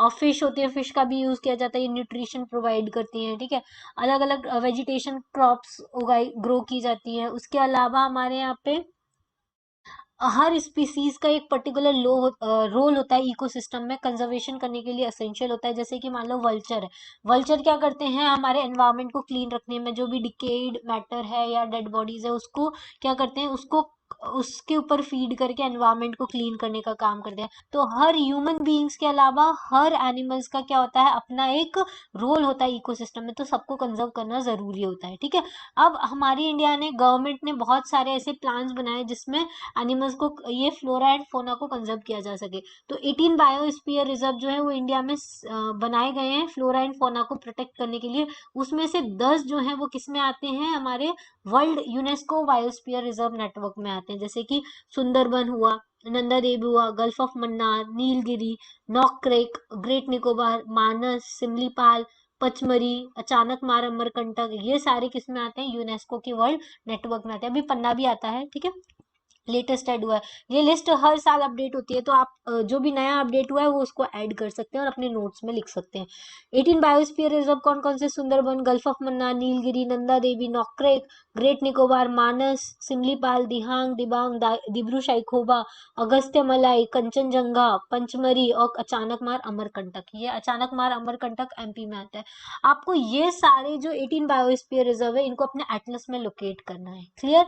अगर आप इनको एटलस में लोकेट करेंगे ना, तो आपको इनका लोकेशन पता होगा। तो जब भी कभी भी एग्जाम में पूछा जाता है ना कि ये वाला नेशनल पार्क कहाँ है या ये वाला बायोस्फीयर रिजर्व कहाँ है, तो आपको वो क्लिक कर जाता है मैप से। ठीक है, और मैप में आपको लोकेशन पता होना ही चाहिए। ठीक है, उसके अलावा फाइनेंशियल और टेक्निकल असिस्टेंट भी प्रोवाइड करता है कच्छ और कोल्ड डेजर्ट को, सीसाचलम को। सीसाचलम हिल्स हैं, पन्ना बायोस्फीयर रिजर्व है। ठीक है, उसके अलावा project tiger, project rhino, project great Indian bustards, इन सब के कंजर्वेशन के लिए प्रोजेक्ट्स चलाए जाते हैं। 103 नेशनल पार्क है हमारे यहाँ पे, और 535 क्या है, वाइल्ड लाइफ सेंचुरीज है, जिस एंड जियोलॉजिकल गार्डन्स भी है। ये सब मिलके हमारे क्या करते हैं, इकोसिस्टम को, नेचुरल इकोसिस्टम को सरवाइव करने के लिए, उसको कंजर्व करने के लिए सारे प्रोग्राम्स चलाए जाते हैं। क्लियर है इतना? तो ये हो गया हमारा natural vegetation and wild life. चलिए, लास्ट चैप्टर है हमारा क्लास 9th एनसीईआरटी ज्योग्राफी का, चैप्टर 6 पॉपुलेशन। ठीक है, हमारी इंडिया की क्या से पॉपुलेशन है, क्या पॉपुलेशन साइज है, क्या डिस्ट्रीब्यूशन है। तो देखो, हमारी इंडिया डाइवर्स कंट्री है, ये तो अभी तक हम लोगों ने देख लिया है। हर चीज में डाइवर्सिटी हमारे इंडिया में पाई जाती है। उसी तरीके से हमारी पॉपुलेशन भी डाइवर्स है। हर जगह एक जैसी पॉपुलेशन नहीं पाई जाती है। कहीं पे बहुत ज्यादा लोग रहते हैं, कहीं पे बहुत कम लोग रहते हैं। जैसे डेजर्ट वाले एरिया में, माउंटेन वाली एरिया में कम लोग रहना पसंद करते हैं as compared to plain area. Plain area में ज्यादा लोग रहना पसंद करते हैं, क्योंकि वहां पे आप इंडस्ट्री इजीली सेटअप कर सकते हो, घर इजीली बना सकते हो। प्लेन एरिया में आप एग्रीकल्चर इजीली कर सकते हो। तो तो ज्यादा लोग क्या करते हैं, प्लेन एरिया में रहना पसंद करते हैं। ठीक है, तो ये सारी चीजें हम पॉपुलेशन में देखेंगे। अब पॉपुलेशन कैसे काउंट की जाती है, तो सेंसस होता है हर 10 साल में। क्या होता है, सेंसस होता है हर 10 साल में। तो 10 साल में क्या करते हैं हम, पॉपुलेशन को काउंट करते हैं कि कितना पॉपुलेशन कहाँ पर है, कितना साइज है, कितना ग्रोथ हुआ है, कितना डिक्लाइन हुआ है, ये सब कुछ हम देखेंगे। तो हमारा जो सबसे पहला सेंसस हुआ था वो कब हुआ था? 1872 में हुआ था। उसके बाद रेगुलर 1881 में स्टार्ट हुआ था, इसमें कंप्लीट सेंसस हुआ था, ठीक है। अब 2011 में लास्ट हुआ था, उसके बाद 2021 में होने वाला था, लेकिन 2021 का सेंसस अभी हुआ नहीं है क्योंकि कोविड की वजह से, कोविड कंडीशंस की वजह से नहीं हुआ। लेकिन अब 2022 में जो सेंसस आएगा उसमें क्या होगा? वो डिजिटल सेंसस होगा, ठीक है। तो 2011 के सेंसस, अब क्या क्या चीजें हम काउंट करते हैं पॉपुलेशन जब हम देखते हैं? तो पहले तो पॉपुलेशन का साइज और डिस्ट्रीब्यूशन देखते हैं कि कहाँ कहाँ पे पॉपुलेशन है। दूसरा, कितना ग्रोथ हो रहा है, पॉपुलेशन चेंज कितना है, 10 सालों में कितना चेंज हुआ है, बढ़ा है कि घटा है। दूसरा, क्या क्वालिटीज है पॉपुलेशन में, उनकी एज, एवरेज एज कितनी है, सेक्स कॉम्पोजिशन क्या है, कितने मेल्स है, कितने फीमेल है, लिटरेसी लेवल क्या है, ऑक्यूपेशनल स्ट्रक्चर कौन सा है, प्राइमरी में ज्यादा इंडल्ज है कि सेकेंडरी में कि थर्ड में, और हेल्थ कंडीशंस क्या क्या है, ये सारी हम चीजें देखते हैं पॉपुलेशन सेंसस में। साइज एंड डिस्ट्रीब्यूशन में इंडिया की पॉपुलेशन जो है कितनी हो चुकी है? 1210.6 मिलियन, या फिर हम क्या बोल सकते हैं 1.21 मिलियन है, जो वर्ल्ड की 17.5% पॉपुलेशन है। मतलब वर्ल्ड में अगर 100 लोग रहते हैं तो उसमें से 17.5 लोग तो सिर्फ इंडिया में ही रहते हैं, इसका मतलब ये है, ठीक है। और एरिया कितना है? 3.28 मिलियन है, जो वर्ल्ड का 2.4% है। मतलब अगर 100 एरिया है पूरे वर्ल्ड का तो इंडिया का 2.4 ही है। मतलब 2.4% एरिया में 17.5% वर्ल्ड की पॉपुलेशन रहती है। इस वजह से पॉपुलेशन डेंसिटी क्या होगी? हमारी इंडिया की ज्यादा होगी।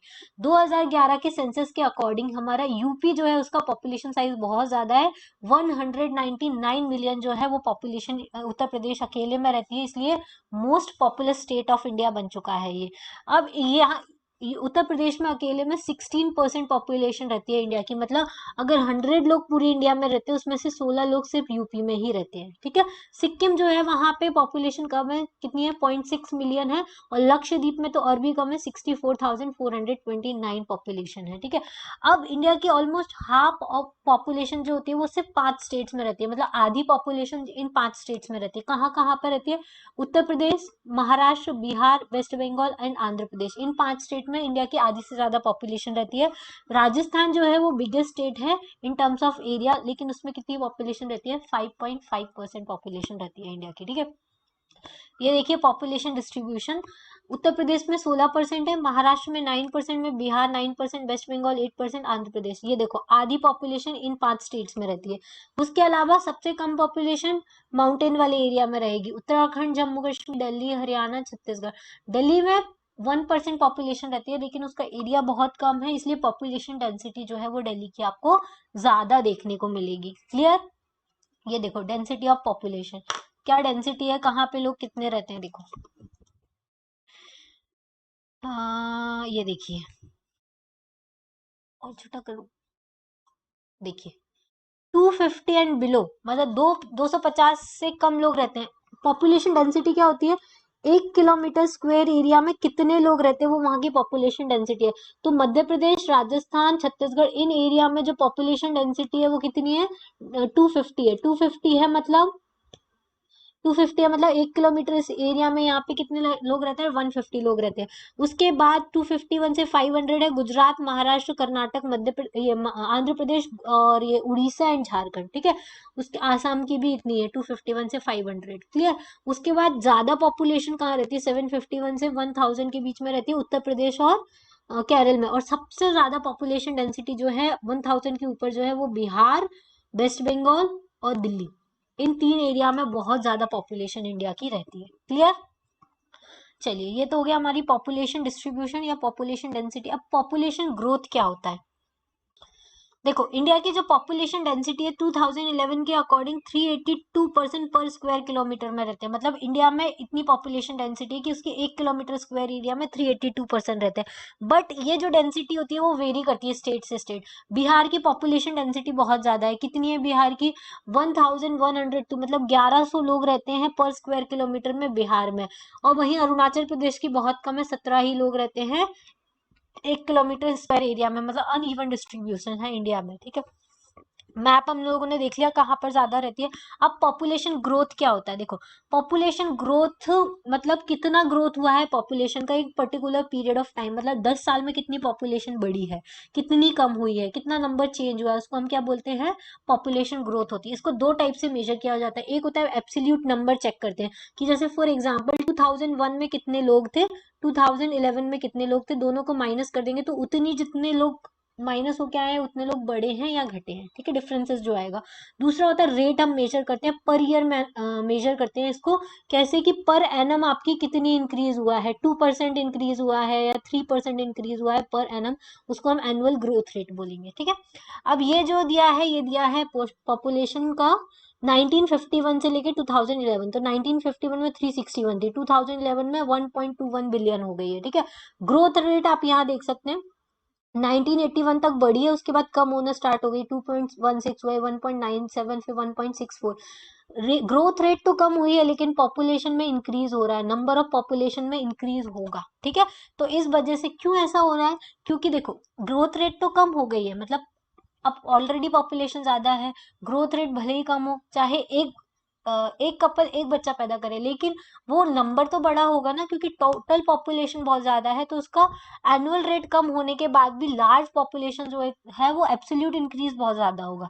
इस वजह से अभी हमारी इंडिया में पॉपुलेशन इंक्रीज होती हुई दिखेगी। लेकिन ग्रोथ रेट कम होने का एक पॉजिटिव इंडिकेटर है, क्योंकि इसके वजह से बर्थ कंट्रोल हो रहा है, बर्थ कंट्रोल हो रहा है तो एक टाइम ऐसा आएगा जब पॉपुलेशन धीरे धीरे डिक्रीज होना भी स्टार्ट कर जाएगी। इसमें लिखा है कि इंडिया चाइना को सरपास करेगी 2045 में, लेकिन अभी स्टडी आई है द हिंदू में 2027 में हम जो है वो चाइना को सरपास कर जाएंगे और हमारा इंडिया वर्ल्ड की सबसे ज्यादा पॉपुलस कंट्री बन जाएगी, ठीक है। पॉपुलेशन चेंज की होती है बर्थ रेट की वजह से और डेथ रेट की वजह से। जितने ज्यादा नंबर ऑफ बर्थ होते हैं इन अ ईयर, मतलब कितने लाइव बर्थ होते हैं पर 1000 पर्सन के ऊपर, उसको हम क्या बोलते हैं, बर्थ रेट बोलते हैं। और कितने नंबर ऑफ डेथ्स हुई हैं पर 1000 पर्सन में इन अ ईयर, वो हम उसको डेथ रेट बोलते हैं। अगर बर्थ रेट ज्यादा है डेथ रेट के कंपैरिजन में तो हमेशा पॉपुलेशन ग्रोथ करेगी, ठीक है। और बर्थ रेट हमेशा ज्यादा ही होती है डेथ रेट के कंपैरिजन में, ठीक है। चलिए, फिर दूसरा तीसरा कंपोनेंट जो होता है पॉपुलेशन ग्रोथ का, वो होता है माइग्रेशन। माइग्रेशन नंबर चेंज नहीं करता लेकिन डिस्ट्रीब्यूशन चेंज कर देता है। क्यों, एक जगह से जब लोग दूसरी जगह जाने लगते हैं तो इंडिया की पॉपुलेशन तो उतनी ही रहेगी, क्योंकि इंडिया में एक जगह से दूसरी जगह माइग्रेट करे, लेकिन डेंसिटी चेंज हो जाएगी। मान लो बिहार में अभी 1100 लोग एक किलोमीटर स्क्वायर एरिया में रह रहे हैं, वो दूसरी जगह चले जाएंगे तो वहां मान लो 1000 रह गए या 800 रह गए, दूसरी जगह बढ़ जाएंगे। तो ऐसे क्या होती है, ये पॉपुलेशन डेंसिटी को चेंज करता है, ठीक है, माइग्रेशन। मेन माइग्रेशन जो होता है वो रूरल से अर्बन एरियाज में हो रहा है, क्योंकि फैसिलिटीज की वजह से, अनएम्प्लॉयमेंट की वजह से, तो रूरल से अर्बन एरिया में ज्यादा माइग्रेशन हो रहा है। अर्बन पॉपुलेशन इंक्रीज हुई है इस वजह से, पहले 17.29% थी इंडिया की अर्बन पॉपुलेशन, अब कितनी हो गई है, 31.80% हो गई है।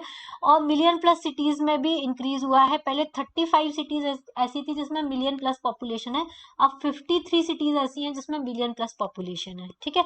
एज कंपोजिशन क्या है, मतलब कितनी एज है हमारे यहाँ पे पर्सन की, age composition population number of people in different age groups. तो तीन टाइप के ग्रुप्स पाए जाते हैं। पहला जो ग्रुप होता है चिल्ड्रन होता है, जिसमें बिलो 15 ईयर्स होते हैं या अनप्रोडक्टिव होते हैं, इनसे कुछ इंडिया को कंट्री को मिलता नहीं है, लेकिन ये क्या कंज्यूम करते हैं, फूड, क्लोथिंग, एजुकेशन और मेडिकल केयर हम इनको प्रोवाइड करते हैं। दूसरा होता है वर्किंग एज, जो 15 से लेके 59 ईयर्स तक होती है, ये इकोनॉमिकली प्रोडक्टिव होती है, बायोलॉजिकली भी रिप्रोडक्टेड होती है, और ये वर्किंग पॉपुलेशन कहलाती है। क्या कहलाती है, वर्किंग पॉपुलेशन कहलाती है। फिर आती है हमारी एज अबव 59 ईयर्स, 59 ईयर्स से ऊपर जो होते हैं वो इकोनॉमिकली प्रोडक्टेड हो सकते हैं, जैसे कि मान लो कोई इंसान है रिटायर्ड हो गया है, उसका अब रिक्रूटमेंट नहीं हो सकता, लेकिन वो कोई साइड बिजनेस कर रहा है या कहीं से भी मनी अर्न कर रहा है, तो वो प्रोडक्टिव हो सकते हैं, ठीक है। चिल्ड्रन और जो एज्ड पर्सन है वो डिपेंडेंसी रेशियो बढ़ाते हैं कंट्री का, वो प्रोड्यूसर्स नहीं होते हैं लेकिन वो डिपेंडेंट होते हैं किसके ऊपर, यंग पॉपुलेशन के ऊपर। इंडिया में क्या एज स्ट्रक्चर है, सबसे ज्यादा एडल्ट हैं हमारे यहाँ पे 15 से 59, मतलब वर्किंग पॉपुलेशन ज्यादा है 58.7%, लेकिन ज्यादा लोग अनएम्प्लॉयड है, इस वजह से डेवलपमेंट कम है। एज्ड लोग कितने हैं, 6.9%, मतलब हमारे यहाँ पे एज्ड लोग कम है। और चिल्ड्रन कितने हैं, 34.4% है। क्लियर। ओके, सेक्स रेशियो क्या होता है, कितनी नंबर ऑफ फीमेल्स है पर 1000 मेल्स, उसको हम सेक्स रेशियो बोलते हैं। इंडिया में जो सेक्स रेशियो है वो भी चेंज हुआ है पहले के कंपैरिजन में। देखिए 1951 में 946 था और 2011 में 943 आया है, लेकिन ये भी इक्वल नहीं है सब जगह। केरल में जो है सेक्स रेशियो अच्छा है, 1084 फीमेल है पर 1000 मेल्स के ऊपर। पुडुचेरी में भी 1038 है, लेकिन दिल्ली और हरियाणा की हालत खराब है। दिल्ली में 866 फीमेल्स हैं और हरियाणा में 877 है। इस वजह से बेटी बचाओ बेटी पढ़ाओ अभियान स्टार्ट किया था। ठीक है, चलिए नेक्स्ट है हमारा लिटरेसी रेट्स क्या होती है। लिटरेसी रेट मतलब आपकी कितनी क्वालिटी ऑफ पॉपुलेशन है, मतलब कितने लोग एजुकेटेड हैं। तो 2011 सेंसस के अकॉर्डिंग कितने लोग एजुकेटेड है, इंडिया के 73% एजुकेटेड है, जिसमें से 81% कौन है, मेल्स हैं, और 64.6% कौन है, फीमेल है। ठीक है, फिर नेक्स्ट आता है ऑक्यूपेशनल स्ट्रक्चर, मतलब कंट्री जो है किस ऑक्यूपेशन में ज्यादा इंडल्ज है। ऑक्यूपेशन मतलब प्राइमरी सेक्टर में, सेकेंडरी में, या टर्सरी। प्राइमरी मतलब एग्रीकल्चर, माइनिंग, फिशिंग, इन सब में। सेकेंडरी मतलब मैन्युफैक्चरिंग, टर्शरी मतलब सर्विस सेक्टर। जो डेवलप्ड कंट्रीज होती हैं वो ज्यादा उनमें सेकेंडरी और टर्शरी होता है, क्यों, वहाँ पे इंडस्ट्रियलाइजेशन, अर्बनाइजेशन अच्छा हो जाता है। और जो डेवलपिंग कंट्रीज होती हैं वहाँ पे primary activities, agriculture, animal husbandry, ये सारी चीजें हमको ज्यादा देखने को मिलती है। इंडिया में जो इंडिया की पॉपुलेशन है वो ज्यादातर एग्रीकल्चर में 64% है, और 13 और 20% कहाँ पर है, सेकेंडरी सेक्टर में और टर्शरी सेक्टर में है। क्लियर। अब आता है हेल्थ। हेल्थ सबसे इंपॉर्टेंट कंपोनेंट होता है पॉपुलेशन का। अगर आपकी पॉपुलेशन की हेल्थ अच्छी नहीं है तो वो बिल्कुल भी प्रोडक्टिव नहीं रहेगी। अब इंडिया ने काफी ज्यादा हेल्थ इंफ्रास्ट्रक्चर को अच्छा किया है, लेकिन उसके बाद भी अभी हम हेल्थ इंफ्रास्ट्रक्चर में काफी पीछे हैं। पहले 1951 में 25 पर 1000 बच्चे जो थे उनकी डेथ हो जाती थी। अब कितना हो गया, 77.2 पर 1000 हुआ है 2011 में। और लाइफ एक्सपेक्टेंसी भी बढ़ गई है। पहले एवरेज कितनी एज होती थी, 36.7 ईयर्स होती थी, अब 67.9 ईयर्स हो गई है 2012 में। ठीक है, उसके अलावा हमारे यहाँ पे फिर भी क्या प्रॉब्लम है, मैल न्यूट्रिशन की प्रॉब्लम है बहुत ज्यादा। इंडिया को अभी हमारे यहाँ पे वैक्सीनेशन वगैरह कराया जाता है, तो जितनी भी बीमारियां हैं उसको कंट्रोल करने की कोशिश की जाती है, लेकिन फिर भी कुछ अचीवमेंट्स हमारे बाकी हैं, जैसे सेफ ड्रिंकिंग वाटर प्रोवाइड करना, मैल न्यूट्रिशन की प्रॉब्लम को सॉल्व करना, ये सारी चीजें। मेन जो पॉपुलेशन है वो हमारी एडोलोसेंट पॉपुलेशन होती है, क्योंकि ये एडल्ट पॉपुलेशन होती है, ये ही प्रोडक्शन का काम करती है। तो इनके ऊपर ज्यादा ध्यान देने की जरूरत है, क्योंकि ये हमारे फ्यूचर का रिसोर्सेज होते हैं। इनका न्यूट्रिशन रिक्वायरमेंट हायर होना चाहिए नॉर्मल चाइल्ड और एडल्ट के कंपैरिजन में। पुअर न्यूट्रिशन की वजह से इनकी डिफिशियंसी होती है, स्टंटेड ग्रोथ होती है। बहुत सारी जो गर्ल्स होती हैं उनको तो एनीमिक भी है इंडिया में। ठीक है, इनको प्रॉपर हमको क्या करना है, अवेयरनेस प्रोवाइड करनी है, लिटरेसी प्रोवाइड करनी है और एजुकेशन प्रोवाइड करनी है। इसके वजह से एक प्लान आया था एनपीपी, नेशनल पॉपुलेशन पॉलिसी। इसमें क्या हुआ था, ये गवर्नमेंट ऑफ इंडिया का इनिशिएटिव है फैमिली प्लानिंग प्रोग्राम के लिए 1952 में, जिसमें फैमिली वेलफेयर प्रोग्राम स्टार्ट किया जाएगा, वॉलेंट्री बेसिस पे किया जाएगा। ये क्या करता है, पॉलिसी फ्रेमवर्क बनाता है कि पहला तो इन्होंने स्कूल एजुकेशन प्रोवाइड की, 14 ईयर्स ऑफ एज तक के आपके बच्चों को क्या देना है, एजुकेशन देना है। इसमें इन्फेंट मोर्टेलिटी रेट को कितना किया गया है, 30 पर 1000 लाइव बर्थ किया गया है। और यूनिवर्सल इम्यूनाइजेशन मतलब वैक्सीनेशन प्रोवाइड कराते हैं बच्चों को। बहुत सारी प्रिवेंटेबल डिसीज हो गई, जैसे चिकन पॉक्स हो गया, मलेरिया हो गया, टाइफाइड हो गया, ये सारी चीजों के लिए। फिर गर्ल्स की मैरिज को डिले करने के लिए बोला गया है। अभी 18 ईयर्स है मिनिमम, लेकिन अब इसको 21 ईयर्स करने की बात चल रही है। अभी हमारे यहाँ पे एक शायद लॉ आया है इसके लिए। ठीक है, इसके अलावा एडोलोसेंट में एक तो आपको क्या बढ़ाना है, अटेंशन आपको ज्यादा इनको देना है। एक तो आपको न्यूट्रिशनल रिक्वायरमेंट को फुलफिल करना है। इसके अलावा आपको ज्यादा इंपॉर्टेंट या ज्यादा एम्फेसिस आपको किधर देना है, कि एडोलोसेंट को बताया जाए कि प्रोटेक्शन कैसे लेना है अनवांटेड प्रेगनेंसी से और सेक्सुअली ट्रांसमिटेड डिसीज से। उनको अवेयर किया जाए, उनको ऐसे प्रोग्राम्स चलाए जाए, उनकी मैरिज को डिले किया जाए, चाइल्ड बियरिंग एजुकेशन दी जाए एडोलोसेंट्स को, अनप्रोटेक्टेड सेक्स की एजुकेशन दी जाए। ठीक है, कॉन्ट्रासेप्टिव सर्विस एक्सेसिबल किया जाए, अफोर्डेबल बनाई जाए। ये सारी चीज करके आप एडोलेसेंट्स को सेव कर सकते हो। तो इंडिया में हमारा जो सबसे ज्यादा वैल्यूएबल रिसोर्स है वो कौन है, हमारा ह्यूमन बीइंग है। उसको वेल एजुकेट करना है, हेल्दी पॉपुलेशन रखना है, वो ही हमारी पोटेंशियल पावर बनेगी। तो ये सारा हमारा हो गया पॉपुलेशन के बारे में। तो यहाँ हमारी क्लास 9th की एनसीईआरटी खत्म होती है। क्लास 9 एनसीईआरटी में इसमें पूरी इंडियन ज्योग्राफी आ गई, चैप्टर 1 से लेके चैप्टर 6 तक। ठीक है, तो आज के लिए इतना ही। ये हमारा पूरा मैराथन सेशन हो गया जिसमें हम लोगों ने क्विक रिवीजन किया है, लेकिन सारे कॉन्सेप्ट हम लोगों ने डिस्कस किए हैं एग्जाम पॉइंट ऑफ व्यू से, ठीक है। तो ये आप सबके लिए काफी हेल्पफुल रहेगा। अगर आपको पसंद आता है तो प्लीज लाइक कीजिएगा, और अगर आपको डिटेल वीडियोस देखने हैं तो आप मेरे प्लेलिस्ट में जाकर देख सकते हैं। प्लेलिस्ट कहाँ, आप, मेरे चैनल का नाम है शिवी सिंघल, वहां पे प्लेलिस्ट बना हुआ है। इसके अलावा तमिलनाडु क्लास 11th और 12th की हिस्ट्री का भी प्लेलिस्ट बना हुआ है, तो आप वो भी जाकर देख सकते हैं, ठीक है। आज के लिए इतना ही। Thank you, thanks for watching.